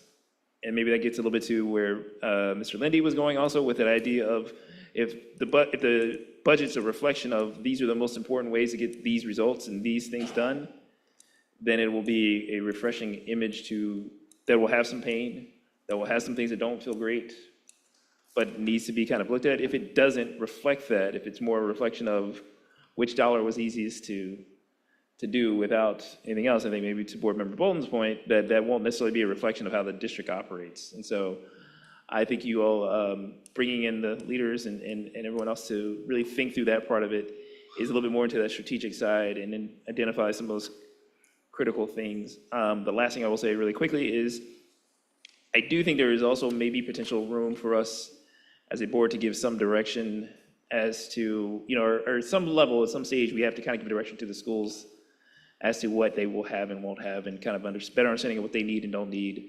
And I think that's a little bit of what we'll learn today. And some of it is how we're kind of moving along in the growth plan and some of these other things. But it's helpful to get the updates because I think something like Bramble is a great example, but also something like the foundation, where those costs have changed from where we originally were. It's helpful for us to understand how that fits into that whole budget picture as well. Thank you. Yes, ma'am. Just a reflection on the retirement and the growth in retirement. Keep in mind that we also have to do a sick leave conversion payout. So we might save on salaries, but the balance of the sick leave is higher than, and because we're on a cash basis, we just comes out of our budget. So it sounds like a great thing if we have more retirees, but it's actually going to cost us more money in the end. So we can show you an analysis on that, but just keep that in mind. Okay, great. Thank you. Superintendent Murphy, please update the board about middle schools. Absolutely. So I think where we're going to start, Rob, is if you do the growth update first, just so that this can build and make sense, because tonight we have the middle school principals with us.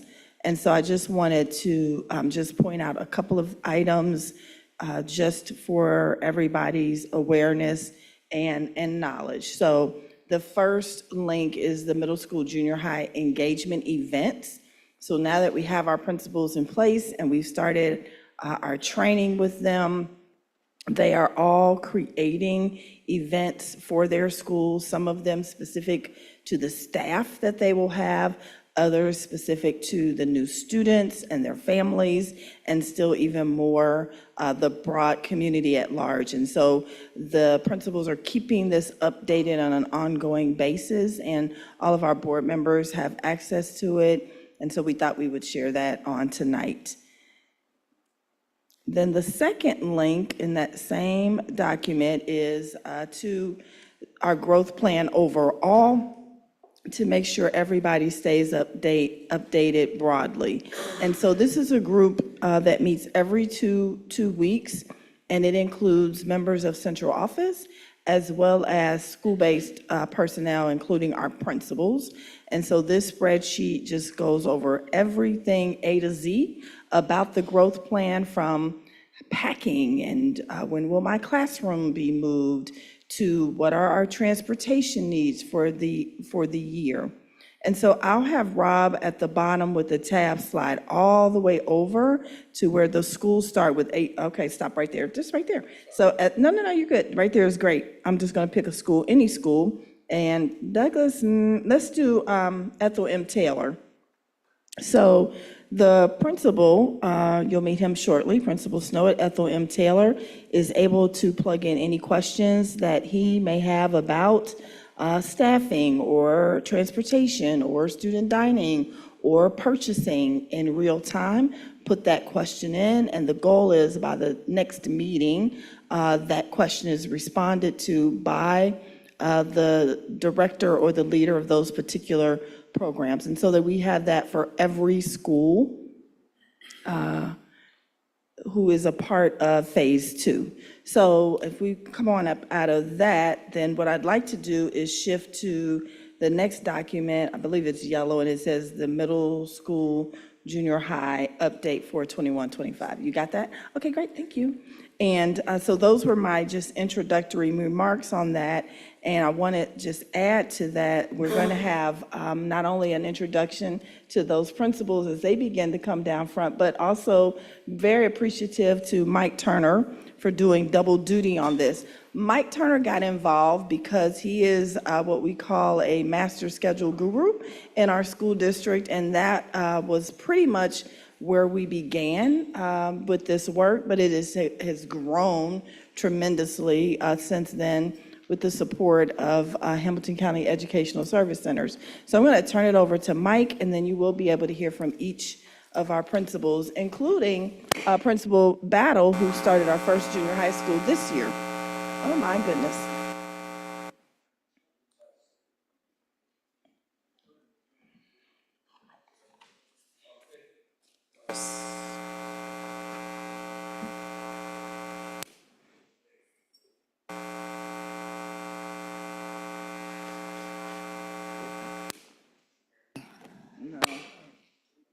Yes, yes. I'll use the handheld. How's that sound?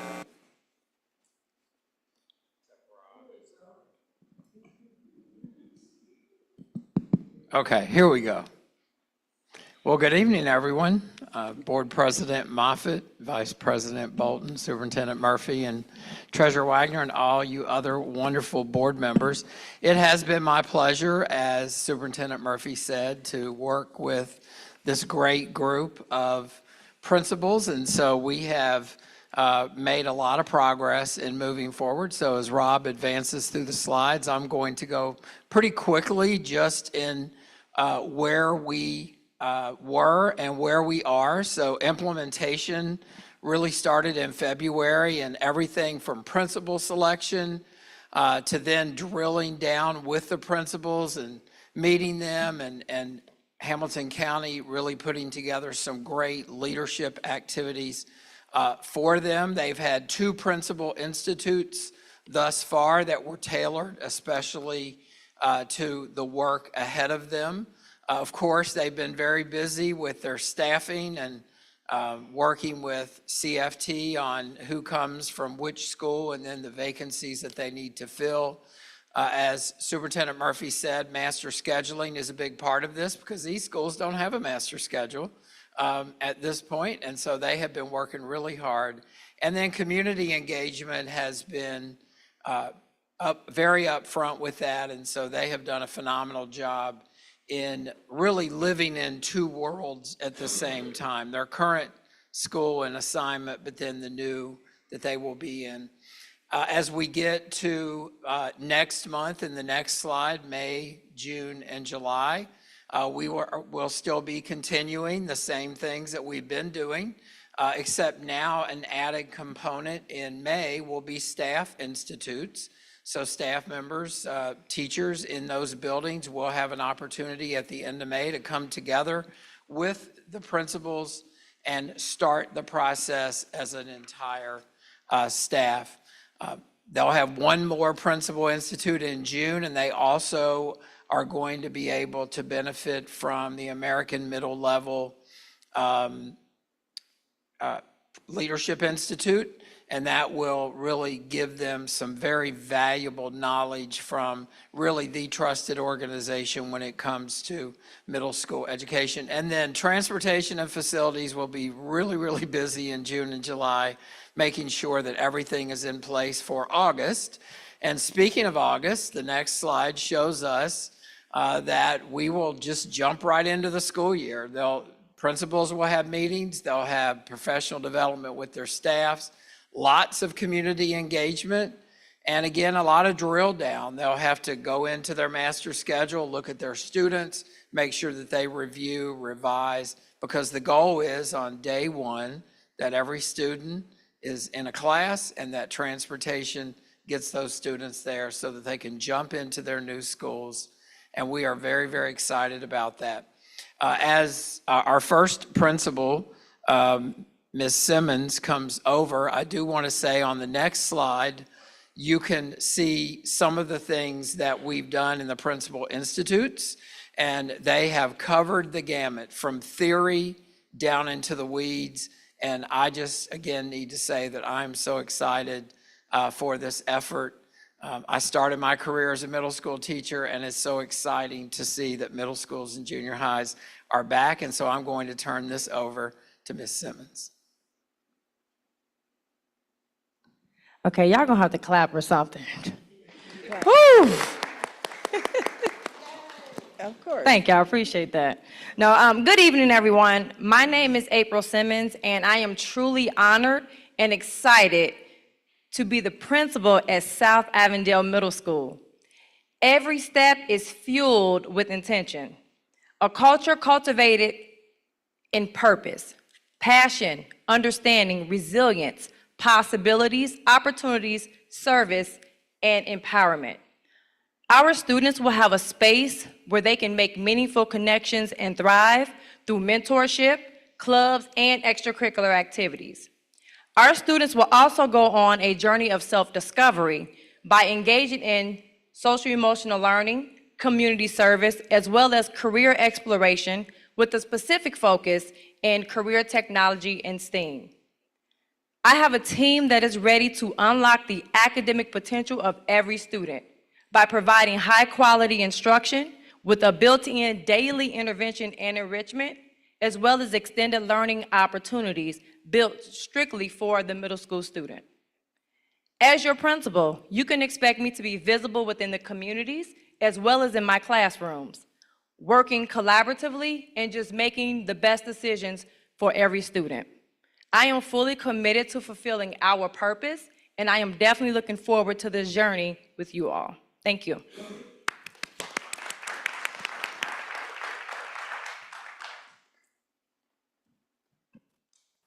Board, would you like to hear from all of them or one at a time?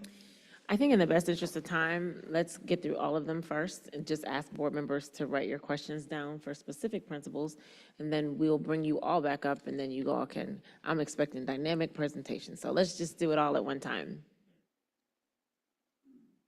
Thank you, Principal Simmons.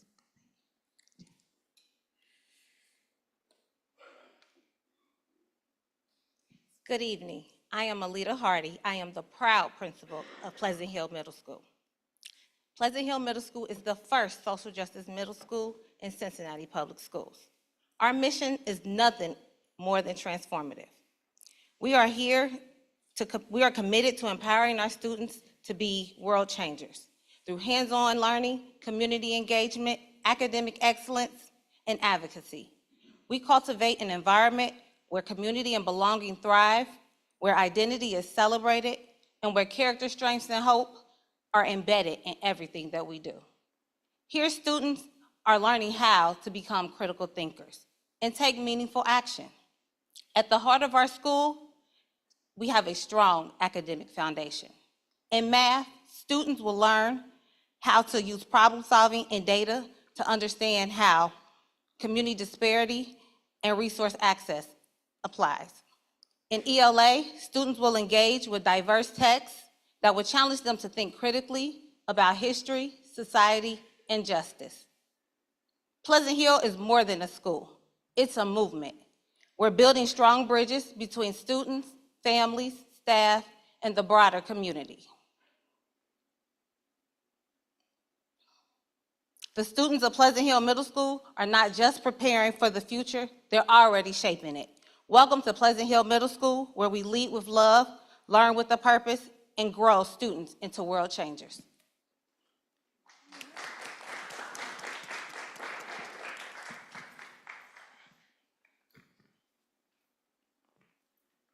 Good evening, board. I am Antoine Lewis, and along with our amazing staff, we invite you to a hands-on, mind-blowing STEM experience that will have kids building robots and designing the future. We're not just a school. Instead, think of us as a springboard for students' futures. At Hartwell Middle School, we are going to continue to focus on improving the academic outcomes for every student as we ignite the passions and build future innovators. But wait, in addition to all the academics and the circuits and equations, we've got a stage where stars are born. We got a field where champions rise, and a band that will make you move. From robotics to student leadership, we're building well-rounded, unstoppable individuals. And the best part, everyone belongs. We're a vibrant, diverse family where every voice is celebrated. Our motto states we are the little school with a big heart. We're talking about a community built on respect, responsibility, and a love for learning. We're not just educators, we're partners. We welcome our families to dive right on in, join our PTO, chaperone a field trip, just be part of the magic. We're going to continue to keep you in the loop through constant updates with newsletters, social media, our Focus app, and Talking Points app. At Hartwell, we're not just preparing students for high school, but we're launching them into a world of endless possibilities. Join us and let's make the experience at Hartwell Middle School an adventure students never forget. Go Warriors.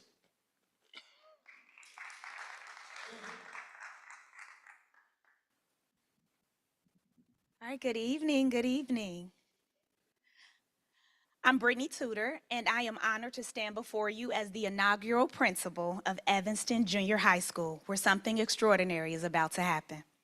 This isn't just the opening of a new building. It's the launch of a bold vision for what middle school can and should be.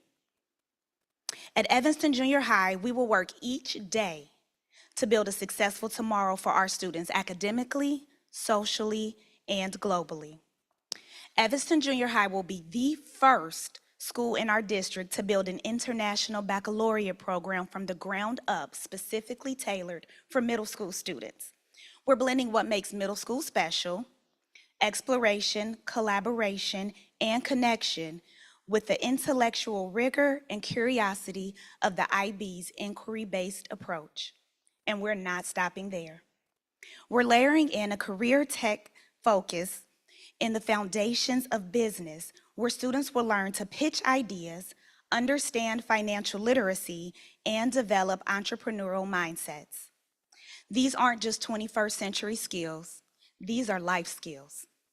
Our students will leave 8th grade with the toolkit to lead, create, and thrive. At Evanston Junior High, we will cultivate curious, compassionate, and globally minded learners. Students who are inspired to ask big questions and empowered to make real change. We are building more than a school. At Evanston Junior High, we will build the future. I couldn't be more excited to welcome our students, staff, families, and community to partner with us and be a part of this incredible journey. Thank you.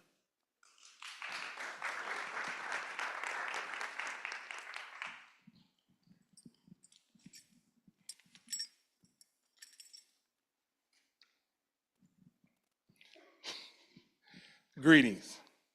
I am Nathaniel Snow, an Aiken High School class of 95 alum and a proud product of Cincinnati Public Schools.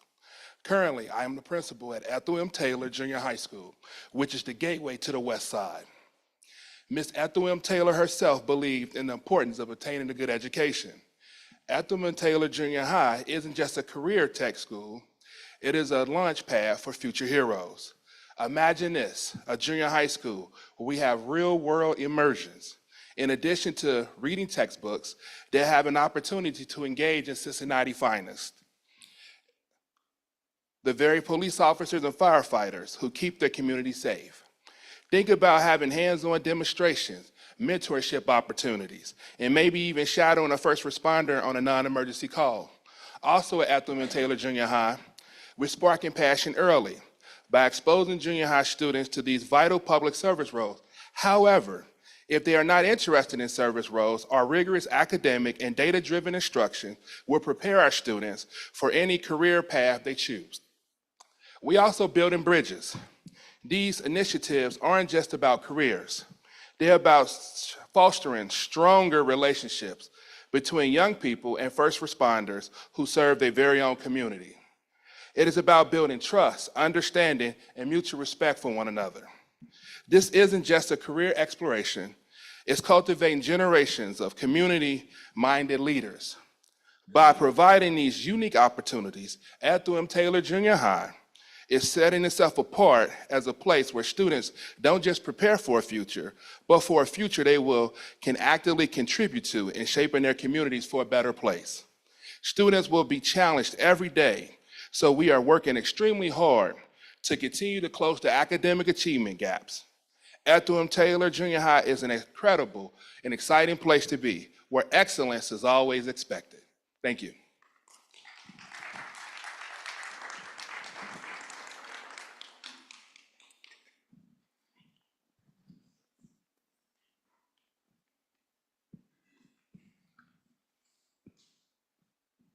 Good evening. I am Danielle Battle, and I'm honored to stand before you as the principal of Schroeder Middle School, where we are growing minds, building bonds, and charting new paths every single day. Middle school is often looked at as a bridge to high school, but at Schroeder, we believe it's something much more. It's a bold, life-shaping journey. When our student walks through our doors, they aren't just entering a school. They're stepping into a space filled with purpose, possibility, and discovery. And in just 1 year, we've seen what happens when we put our students at the center of everything. Real measurable growth in academics, behavior, confidence, and connection. We've embraced interdisciplinary learning because we know the real world doesn't happen in silos. Students have created podcasts that connect English and social studies, use math to analyze greenhouse data, and now they're expanding into career technical education.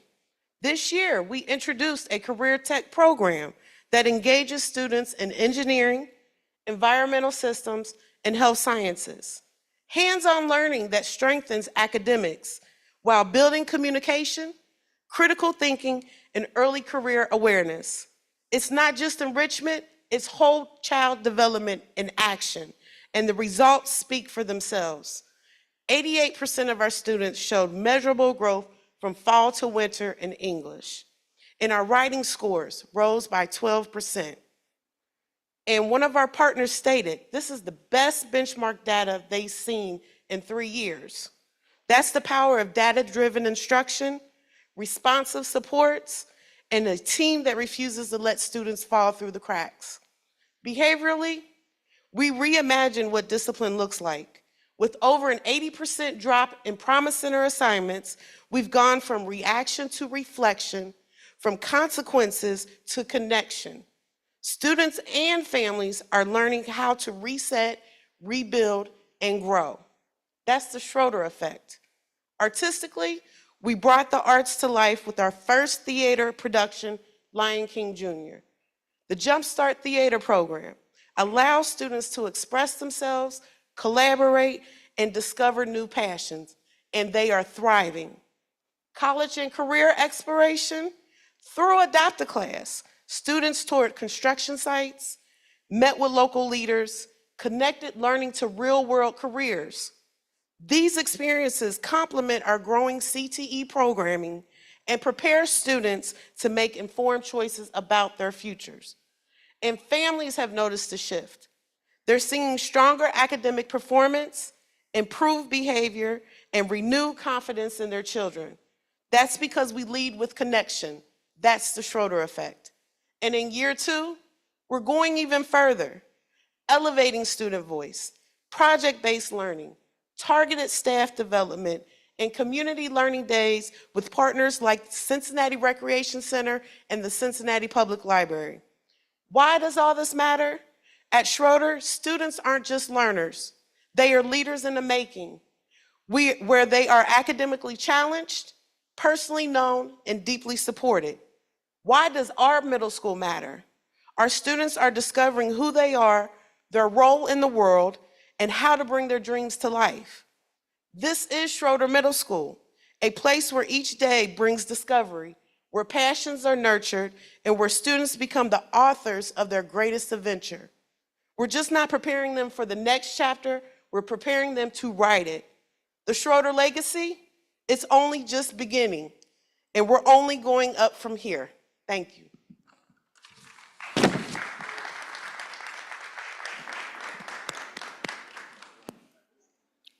So, wow, you guys brought a little energy up in here. I'm ready to get excited. Principal Simmons said, okay, you can do better than that. Hello, everybody. So thank you all. You all scoot down just a little bit, center this. I'm sure my colleagues have questions. I'm absolutely sure. So thank you for the presentation, Superintendent Murphy. Did you have anything else to add, Superintendent? Not at this time. Okay. Board members with questions. Should we start one end or you want to go first? Go first. Board member Weinberg. It doesn't matter. First, I want to say thank you all for stepping up to the plate. Middle school, that is a very interesting age group, and I am looking forward to seeing all of the wonderful things that this district will do for our babies. They're still babies. I still call them babies. And I just want to say the energy that you all brought up to this microphone, I am looking forward, Superintendent. I have this vision, and I'm pretty sure the communications, they have the vision as well. Getting you all on camera, getting the stories being told, sharing it out on camera, social media. I'm even seeing the drones going over the school, getting it all. Because you all have a story to tell, and the story actually hasn't even started yet. But I'm seeing and I'm looking forward, and I know that our students are going to do well. That's my first comment. I have a couple of questions, but I think my questions are probably going to be geared towards the superintendent. So I'm going to back down for a second and then come back up. But I just wanted to give you all another round of applause for just coming today, presenting, and being excited about helping our children grow. And I also appreciate you, the words that you used. And as you were using these words, I'm just kind of also visualizing. You said life skills, thriving, future, building, being innovative, whole child, the first, education, leaders, and so much more. So thank you so much. Thank you. Do you want to pose your questions to the superintendent? You may as well get them out. No, I'm going to have everybody finish, and then I'll get back to the superintendent. Well, we're not just doing kudos, we're doing questions. Well, I don't know. Maybe somebody else has something else to add. I'm not quite ready there. Okay. Thank you, President Anyone else? Moffitt. Board member Craig? All right. So I appreciate each and every one of you coming up and again, taking the charge on these things. I think some of the schools you are bringing new things we have not had in the district in a lot of ways, and in some cases, bringing things within those communities that they're been longing for in a long way.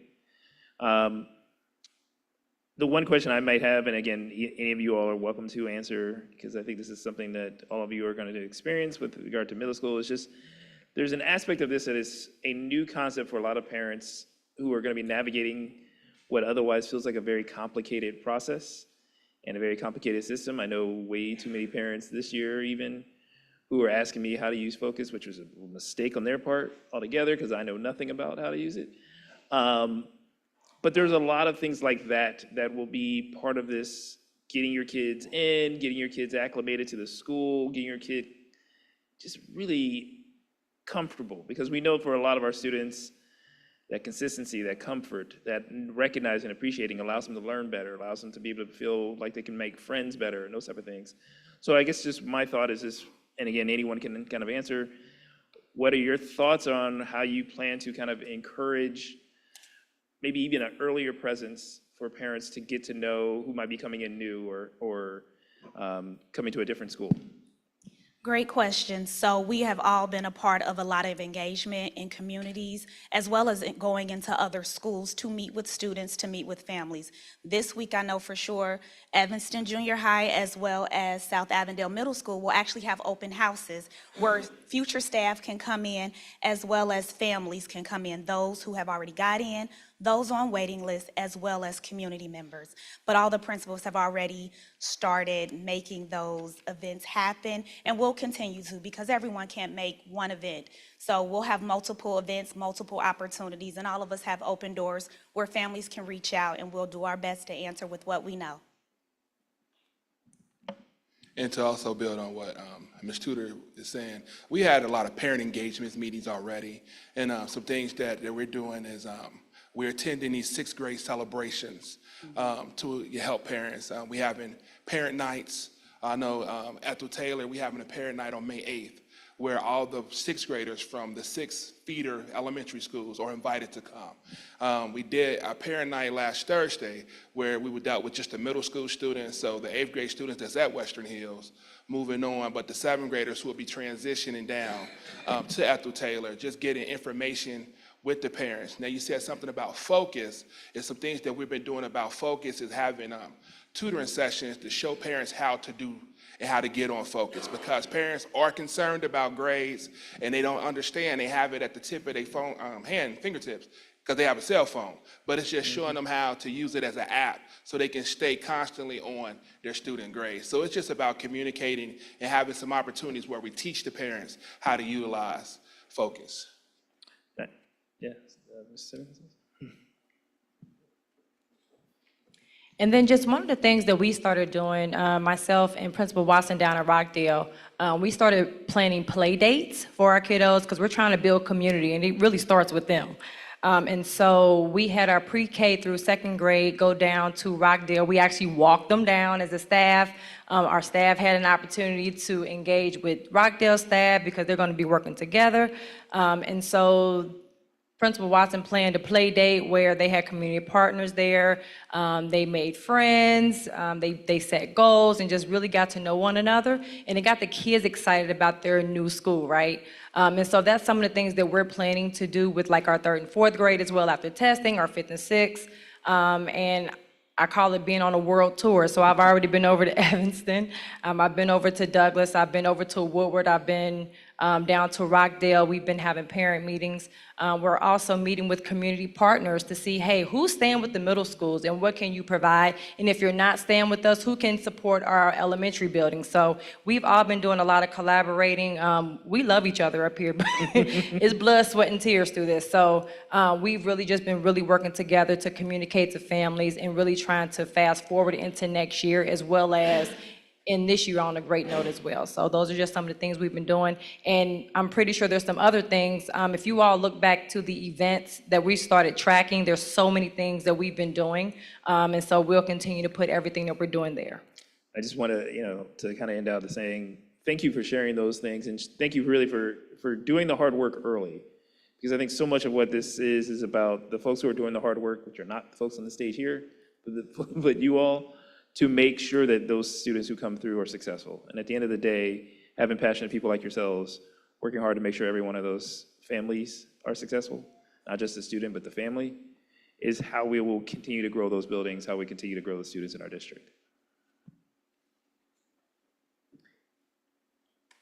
Vice President Bolton. Thank you, and thank you all for being the vanguard, the beginners, if you will, in this great effort that the district's engaging in.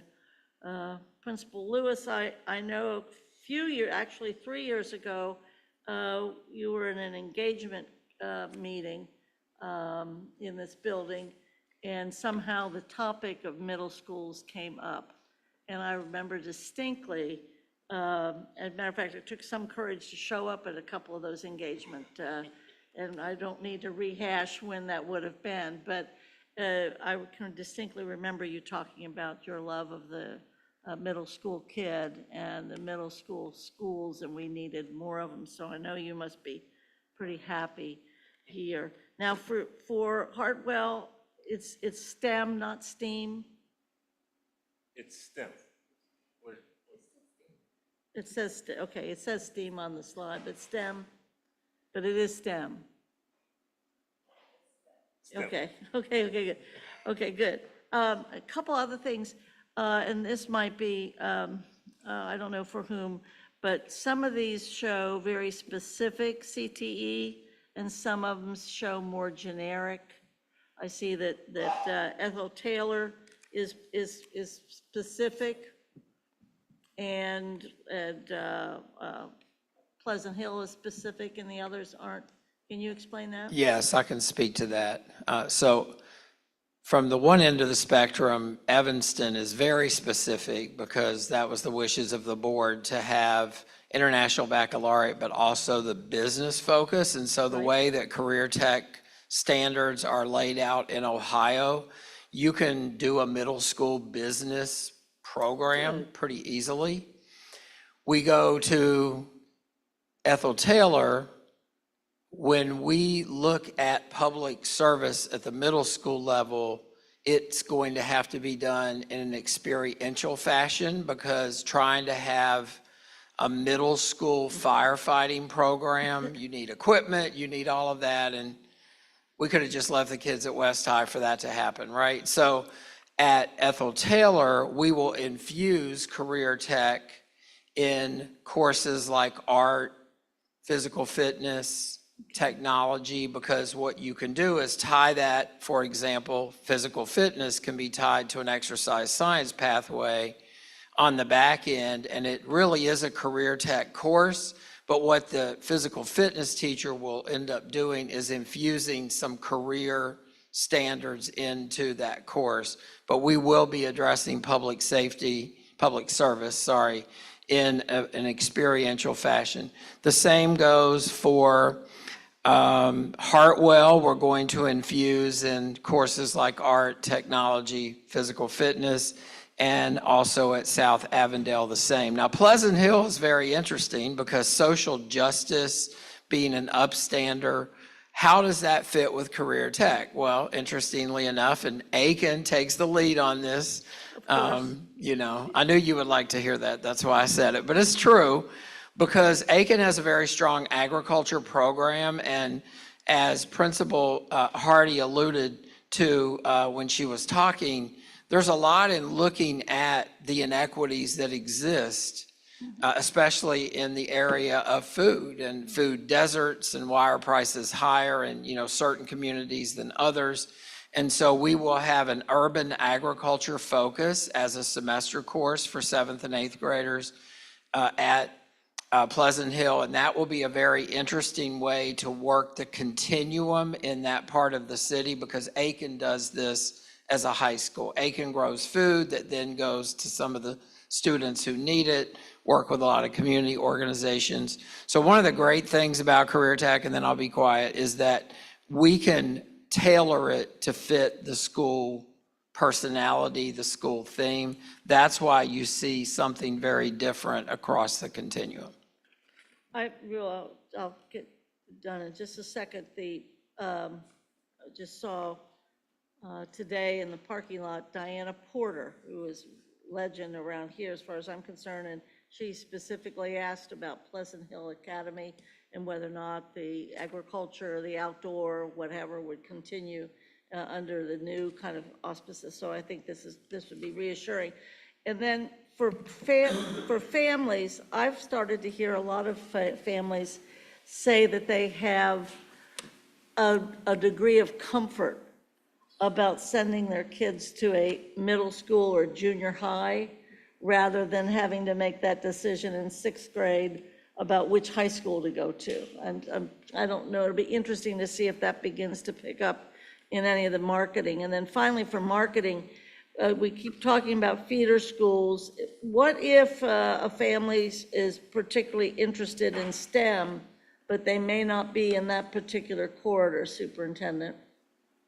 How are we marketing and of course, how do we market the middle schools versus the junior highs versus, is everything a middle school? But getting some questions about interest in the focus versus the geography. Appreciate that. And so I think for the marketing piece, our emphasis right now has been around enrollment and understanding the corridors and the movement in the corridors. At this point, I feel really great about each of these principals being able to talk about the focus and the purpose of their individual schools. And so as people are interested in particular school selection, happy to sit down and have the conversation about how we can make that work for them and work through a particular process so that they can have the school and the experiences that they're interested in. One last thing, the 6 neighborhoods that these schools are located in, every one of them is known, very well known, as being incredibly supportive of the schools. A long time, generation after generation, whether it's Evanston or Madisonville or College Hill. And some people don't realize, and I'm glad that we're keeping the name, I hope we are, of Ethel Taylor, because many people may not recognize that neighborhood as being as supportive long-term of the schools, but it's been supportive of our schools and that neighborhood school for 50-some years. So all of you, I'm so glad to hear that you're reaching out to the neighborhoods because they are going to embrace you and be excited about this. Thank you. I'm going to just share thanks because first of all, it's not easy to come up here in front of the board members. You know, we have some mean looking faces sometimes, so I can imagine it would be stressful. And sometimes it's a little hot, so I can imagine it's a little It's just when warm. we look at each other. And it's late, it's like 8:30, you guys are tired, you've been working all day, so I want to really say thank you because it has been, I can tell it's a labor of love, and you all are you brought some energy, and I'm super excited. I'm excited for our middle schoolers. I wouldn't want to be you all because they are children of the corn. They have been kidnapped by aliens, and they are a different beast. So I have full trust in you, and thank you for what you do. I do have a couple questions, though. I think your engagement has been robust, and it has been very innovative, but unfortunately, it's been hidden. And so I have personally entertained way too many conversations about what is going on in our middle schools, and you all have been doing work. So I'm going to invite you to be a lot more creative and public about what you're doing, because that is missing.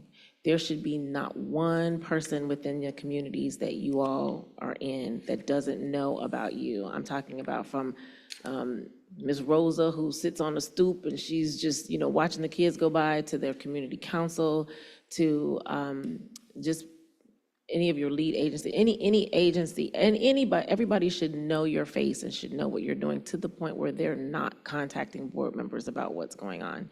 And so while that is part of you, because I can see what you're doing, that's also part of the administration's job as well. I think that the marketing of our middle schools needs to be increased exponentially.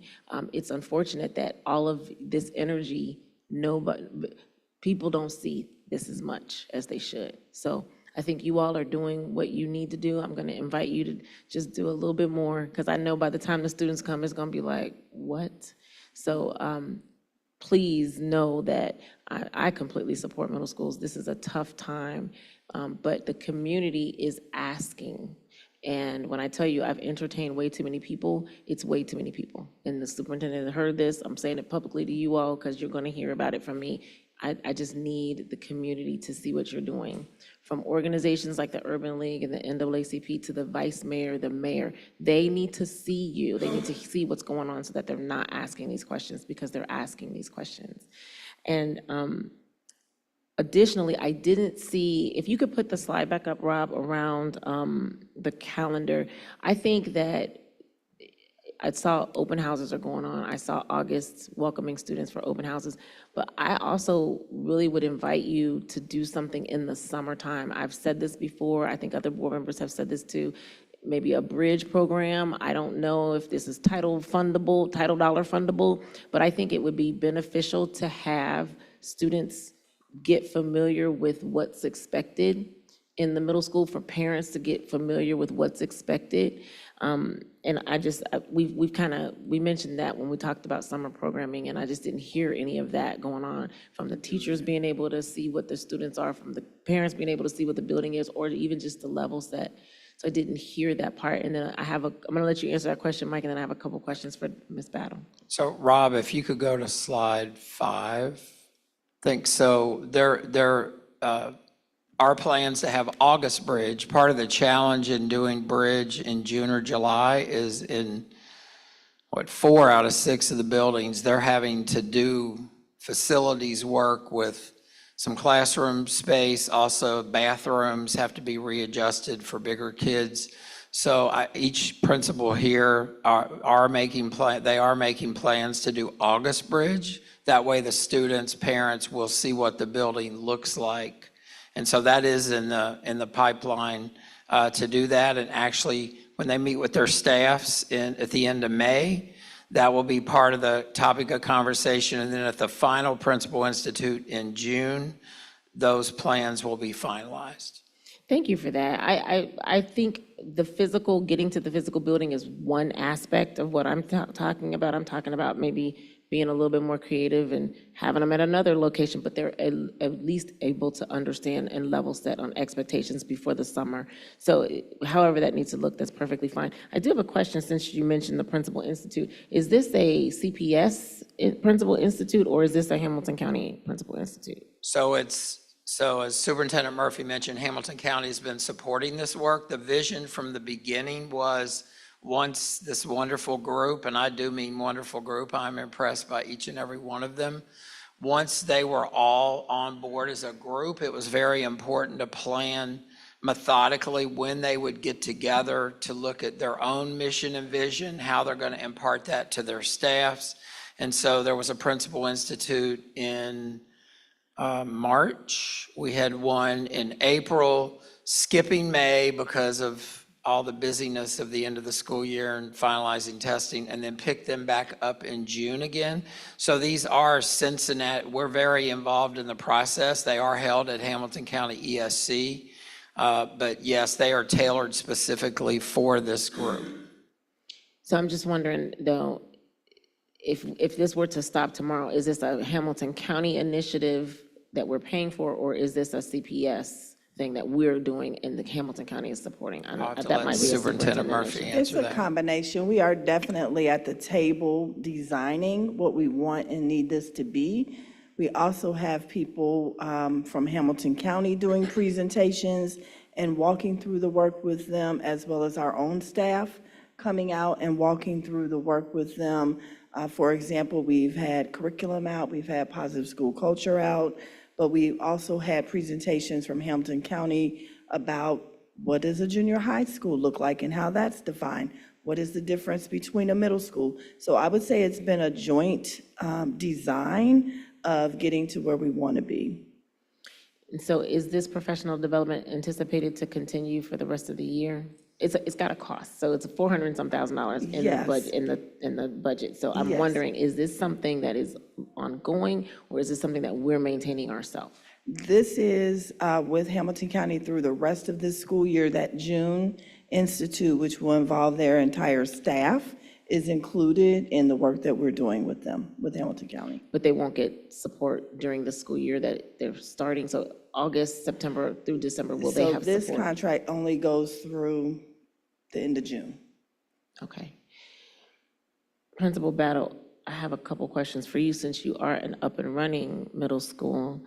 Can you share some of your challenges? Can you share what worked, what didn't work? Do you happen to have connectivity with the high school? So how does that, I won't say mentoring, how does that work with the transition for students? Well, this is your first year, so you don't have any eighth graders yet that moved, but just share some of your challenges. One of our biggest challenges this year was working with Metro transportation. I think it's been across the board that way, but we've been very savvy on helping our students move through the neighborhood, where we have our security guard. He patrols at Oakley Transit. We've had staff ride the buses.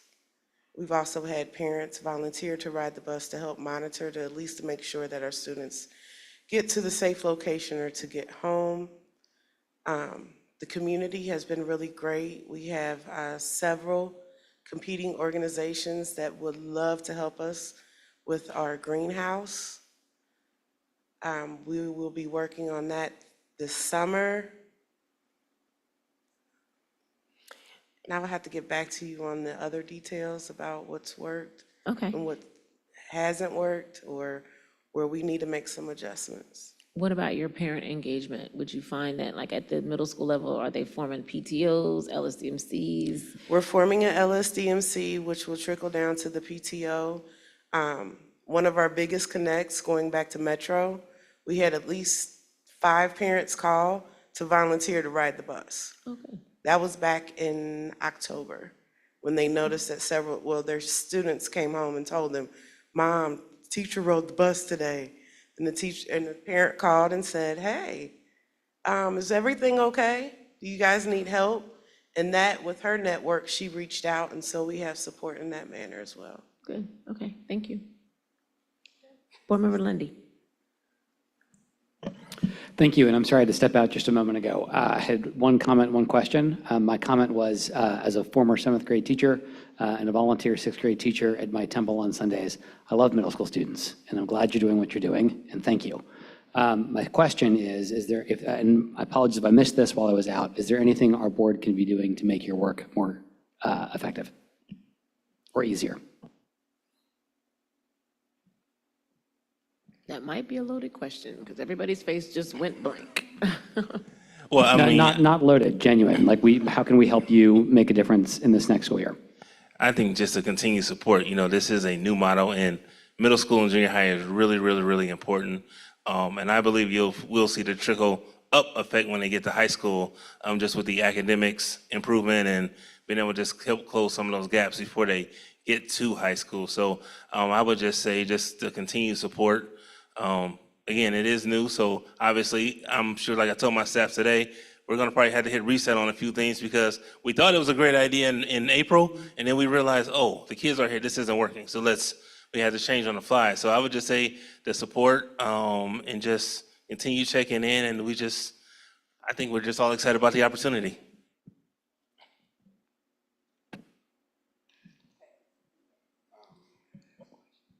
Another way is, y'all have a copy of the parent engagement.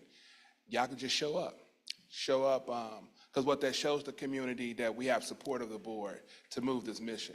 So if y'all see a day where we having parent day or a parent engagement opportunity like Ethel Taylor on May 8th, just show up. So just follow that, because y'all can follow the trend and follow us, and just show up, because it shows your support and shows a unified front. And also, in the summertime, I know you spoke to the summertime, Dr. Moffitt, there's a lot of events going on. So y'all will probably get word of those events. Just communicate, just let us know, and we willing and flexible enough to show up, throw a tent up, and have some information to pass out, so you're not being bombarded with a whole lot of questions. Got it. Board Member Matt. So yes, thank you for the presentation, and I appreciate you all sharing your aspiration for the mission and vision of each one of your schools. So thank you for that. I do have a few questions, and Board Member Moffitt expressed some of those concerns, but just speaking on the engagement piece, I do know that there is some schools that may be doing a little bit more, so there could be more consistency in making sure that that connection is happening with the previous principals, as well as the students, as well as the parents and staff. I think that would be helpful. My question, though, that I have is about enrollment. So I know that we received projected numbers. Have we been able to reach all of those students from each one of the transitioning schools to make sure that they are enrolled, and what is that process looking like?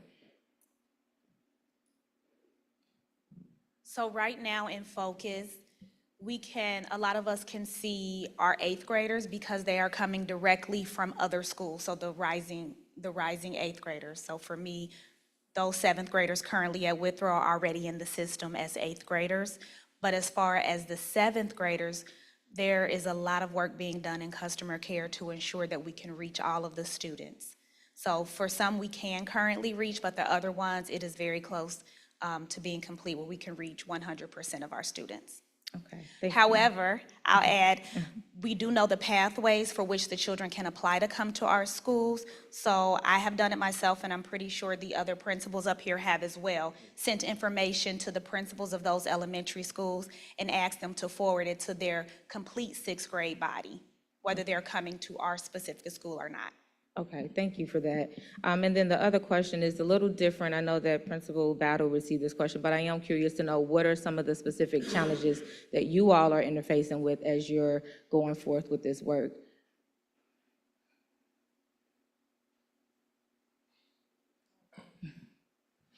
So at Hartwell, it's a different model. While we always had middle school students, it's changing into a middle school, if that makes sense. So just the mindset around scheduling and offerings and extracurriculars and things like that. Just want to be able to offer an authentic opportunity for the students and the families. And so I would just say that's the biggest thing, just kind of getting that idea of, okay, this is how we did it in elementary. And while some aspects may look sound similar, it's going to be different, right? Like with the number of bells and kids moving around and trying to start amping up, getting kids ready for, like, hopefully Algebra wants to start looking at kids who we think we can get ready, just being able to, again, get them more ready for high school. So I would say for us, I mean, we got a unique situation where we're not getting a brand new set of students and staff. We are keeping most of our 95% of people we already have, right? So it's just getting that mindset and putting up those new operation procedures and changing that culture again. Thank you. And then lastly, as you've been able to engage with the students and parents and having like the play dates, what has their response been to the transition? I will say specifically for mine, the kids are excited. The staff feels less anxious and stressed out about the transition. I even had, as a matter of fact, the day that we were going down to Rockdale, it was supposed to rain, and I prayed just for a little bit of a dry spell, a little bit of sunshine. And I had one parent come in because me and Principal Watson were like, hey, maybe we should cancel it because I don't want the kids walking in the rain, but we did buy them all ponchos. So, but the parent came in even inspired. She said, you know what?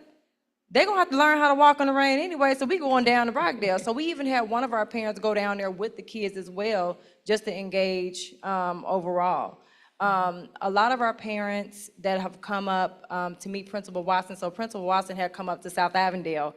So I do a first Friday with our, just for parent engagement. And so she showed up. And so they got an opportunity to meet her. So hopefully that's bridging the gap so they know who she is, they're getting to know her. And so that when they do have engagement, they will then be like, okay, we met her, we're gonna go down to Rockdale and see what's going on. The same thing, I did go over to Douglas. I got called out in the board meeting. Hey, someone didn't hear from South Avondale, so I'm on my way. And so last week did donuts with the students and engaged with some of the parents.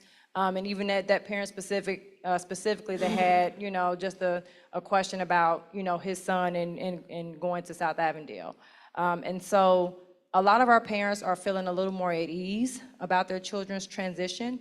And so the more that we've been engaging, everybody is just like the walls are starting to, to come down because again, yes, we are putting communities together. However, a lot of the people that are coming, a lot of the communities that are coming to South Avondale have never actually been on the inside of South Avondale. Sometimes they only know what they see on TV and it's not the same as when you come on the inside of South Avondale. So we're just working through those barriers and just trying to break down those walls through continuous engagement, so. Thank you for that, and thank you all for your leadership. I know that this is something new, and yes, it will come with a lot of positives, but also those challenges. But thank you for, just taking this work head on and really just leaning in and doing some difficult things to create greater opportunities. So thank you for that. One question for you, Superintendent Murphy. So I know that we've been having our town halls. Have the principals been able to be present at those town halls, or have you discussed what the growth plan looks like pertaining to these, the middle schools? The principals at the schools where we were having the town halls? Or So no, the principals that are transitioning to middle school and junior high. So I know that it was at Pleasant Ridge and Gamble, but those schools are not being No, ma'am. impacted? No. Those principals were present, but this group of principals, they were not.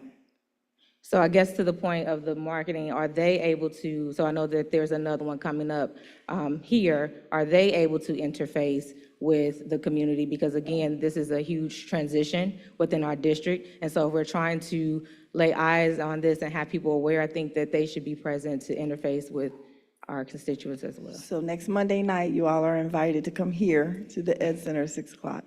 Yes, ma'am. Thank you. Any other questions? Oh, Board Member Weinberg. Yes, so I'm going to circle back. So thank you so much. It is nice to hear that families, staff members, students are at ease because as President Moffitt stated earlier, as board members, we got lots of emails, we got lots of calls. I would be at the grocery store, someone would say something, and it's nice to hear that there is a sense of ease. And Superintendent, it's also nice to hear that you will be including them and having that engagement and allowing individuals to hear more about what is to occur and what's going to happen. I think for me, my one question that I have for either you all to answer or the superintendent is athletics. What is the plan? And I know that it was talked about very slightly here in the slide, but just having a little bit more information on what is to occur. Our district-wide athletic director has talked with all of the principals. There is a plan for athletics and extracurricular activities for all of the schools. Do you know what sports that will be? Can you guys help me out with what sports you'll have at your Yeah, school? I want some more. I want some So real quick, so I can confirm that that is happening. Actually, Josh Harden and his crew came through South Avondale, did a walkthrough of the building and everything. And so we know that for South Avondale specifically, in the fall, we'll be doing football, we'll be doing volleyball, Basketball? cheerleading, football, Basketball? soccer. That's the other one, soccer. In the winter, basketball for both boys and girls. And then in the spring, we'll be doing track. And we are bringing girls flag football, which is new this year for the district. So, Anyone else? Shameless plug, Hartwell's going to be defending our boys and girls basketball championship next season. Thank you. Okay. Spoken like a principal. There we go. Pleasant Hill will have the same, except we will have wrestling at Pleasant Hill. We'll have exactly the same. When athletics came out, they also looked at the facility specifically to That was see gonna be my next what can occur in the building, what field could be used as a practice field, and what exists in the neighborhood. So we will be able to have some sports events happening in the building, practices happening in the building, and then we'll also utilize Owl's Nest, which is down the street. And also at the Taylor, we have those sports. In addition, we'll have baseball and softball in the spring, along with flag football, depending on the level of interest. Awesome. Board Member Weinberg, one of the things for the June Institute for these fine people, Josh Harden and his team will be coming out, not to tell them what they already know, but to drill down with any problems that he foresees or they foresee with some kinks that need to be worked out, because June is a couple months from now. That's why we purposefully save that for the June Institute, knowing that he would be drilling down with them, but there's probably some fine tuning that would need to be done at that time. Thank you so much. And then Superintendent, with everything, whether it's the addition of sports, the facility has to be obviously upgraded to fit the standards for our older students. I am curious, and you can get back with me on this, just the cost of everything. So thank you. Yes, ma'am. Board Member Crossett. Yeah, I just wanted to thank you all for being here, and you've exhibited really great professionalism tonight. I really appreciate it. Thank you. So let's give you a round of applause and thank you again.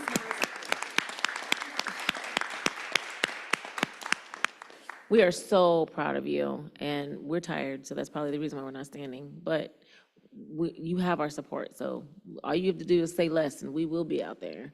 I wrote that down, May the 7th. You said May the 7th. I guess it is down here. So we will be. Board Member Weinberg said, can you send her a calendar invite? Let us know, and we will be there to support. Thank you. May 8th, oh, Lord, send me a calendar invite. Thank you all so much. Thank you. Mr. Burkhart and Mr. Gullahu will quickly present our growth update. So, President Moffett, neither of them are able to be here tonight. I just shared the link with the overall plan, and that's why I went ahead and shared that. Okay. Because neither one of them are here, if that's okay. Okay, that's fine. How about we just put that on to the next board meeting? And then we'll, or do you have it? Is it? Oh, I mean, are you going to present on it, Superintendent Murphy? I shared it during the top of their presentation. Okay, gotcha. All right, moving on. We are cooking with grease, guys. I will update us about our memberships within professional organizations. I think that board members, Rob? Well, I think it's on board docs. We have to make some decisions around the budget for the board and any professional organizations that we are going to be supporting. So on board docs here, and it's now on the screen, thank you, Rob, you will see what the board office budget is. I asked for this to be over time so that we can see what some of the costs are. And thank you to the board admin staff. I won't call out P squared specifically, but thank you for putting this together for me. The first line is the Council of Great City Schools. They've invoiced us for $48,195. OSBA, Ohio School Board Association, has invoiced us for $13,835. And then there is an OSBA legal, I think it's legal assistance fund that we've paid for. And then we are not a member of NSBA per se. It is, we have COSBA, which is included in our OSBA membership. NSBA kind of dissolved in 2022, so now we are included in COSBA with OSBA. And this is just a snapshot of the budget. And the question was around remaining in Council of Great City Schools. I did have an opportunity to speak with our official representative, Board Member Craig.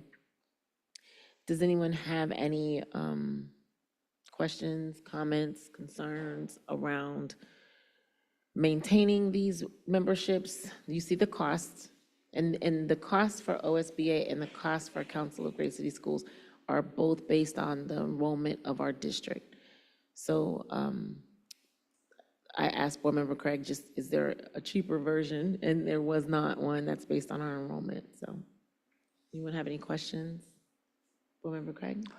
So I would just share the thought, and again, I think, as you can see, we spent money on various different things throughout the years. I mean, some of the costs are also associated with things like we did searches for positions, or we did board development and these type of things. So there are different things that we've paid for over the years. But I would just state, I think given the current climate that we are living in, our participation in the Council of Great City Schools is a group of folks who actively are engaged in the conversations with our legislatures in the U.S. Capitol. And so, my concern with also leaving something like that is that we're also no longer be in touch with the information that is gained, the guidance that is given out as part of that relationship.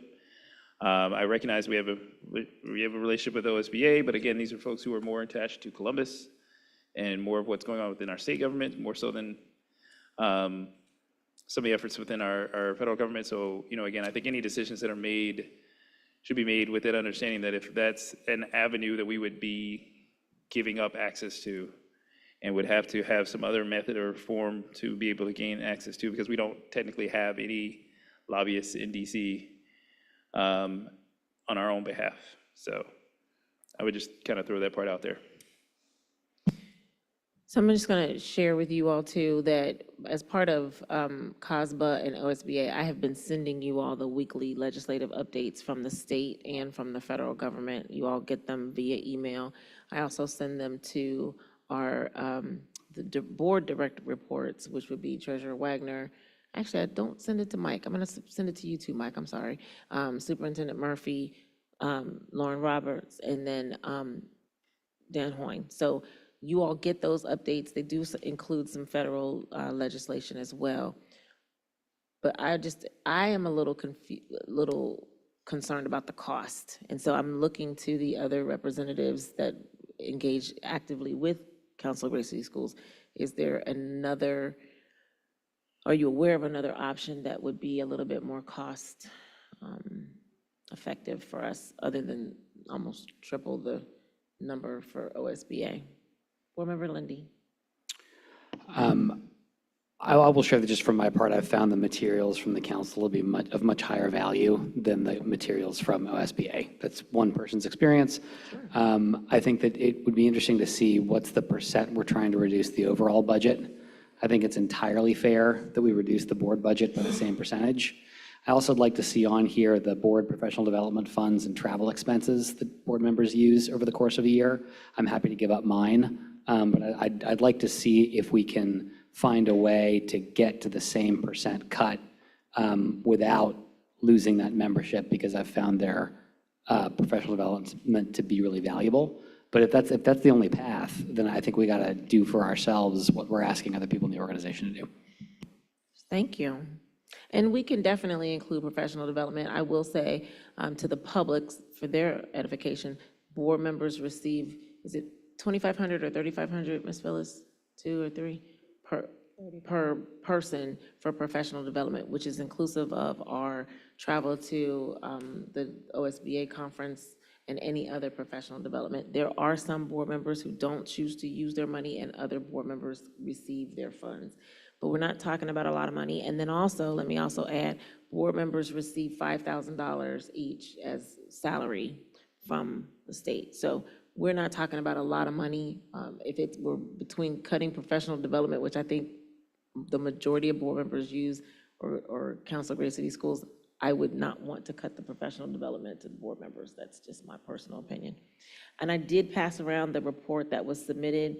Some of our staff members, I think is it on board docs as well, Rob? Anything else under this topic?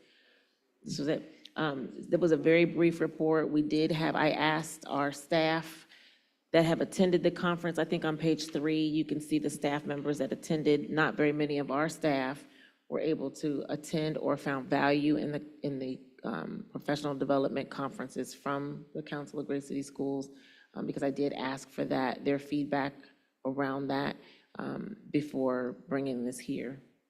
So we did have some board members, some staff attend that are no longer here.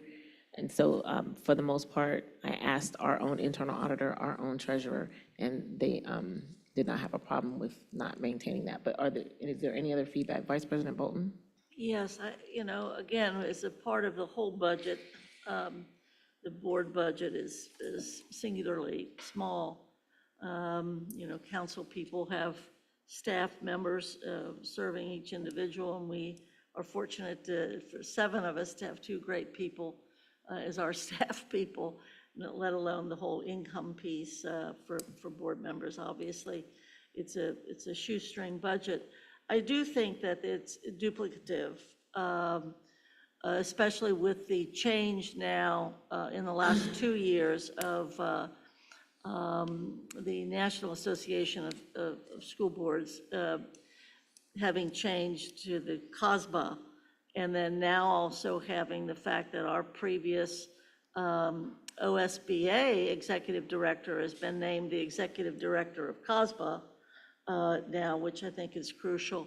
I think that it makes the role of OSBA and COSBA more significant for us, and I would like to think that we get rid of some of the duplicative nature of having both Great City Schools and also COSBA as well as OSBA. I also know that too, the point that's been mentioned about the Washington lobbying, we do participate in what is the federal legislative group, FLAG, which is determined by not school district, but determined by congressional district. And Cincinnati Public, as well as the Hamilton County Service Education Center, and another school district to be named. Among the three of us, we represent the 1st Congressional District of Ohio when we go to Washington.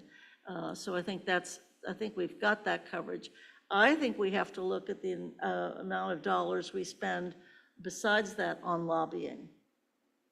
I mean, we've all been talking about this, and the reality is, in the new world we live in, are we getting the kind of lobbying information? I know we're going through the grade 8. I know that they were going through OFTA and AFT, and as well as our own wonderful local people. I also know that the people that we have used most recently in these last several years, at least one of the partners or members has now retired. And so I think we should, from a budget standpoint, as well as our needs, both in DC and in Columbus, we may need to look at that part of our budget and see if we're getting the best dollars, the best service. No reflection on anybody, but there's just such change that I think that's a place to focus our budget. Thank you. Thank you. I'm going to direct the board members. I put this report on, well, I'm sorry, I didn't. Our admin put this report on board docs, and page 7 is what I was referring to around the conferences that our staff has been able to attend. I will say too, they gave me some clarification. The total for all 7 professional developments for the board members is just $25,000. It's now, that part is on there, and that CPS we paid for our searches.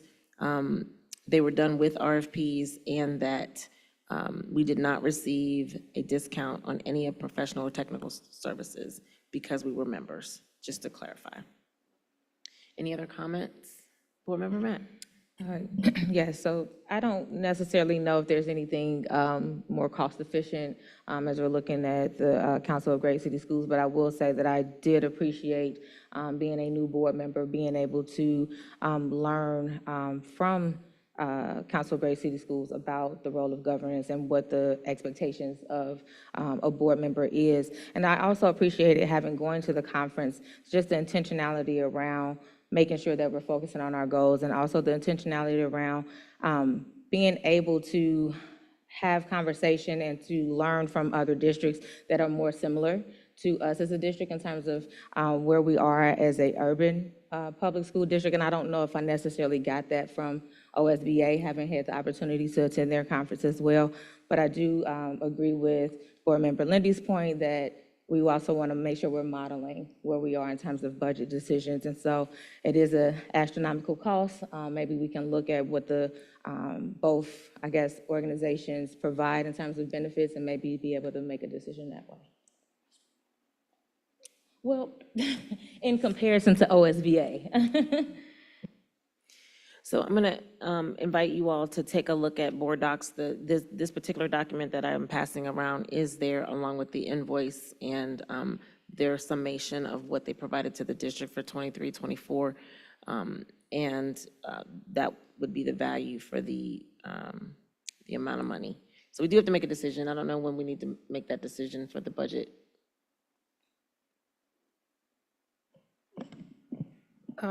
Before we submit for approval.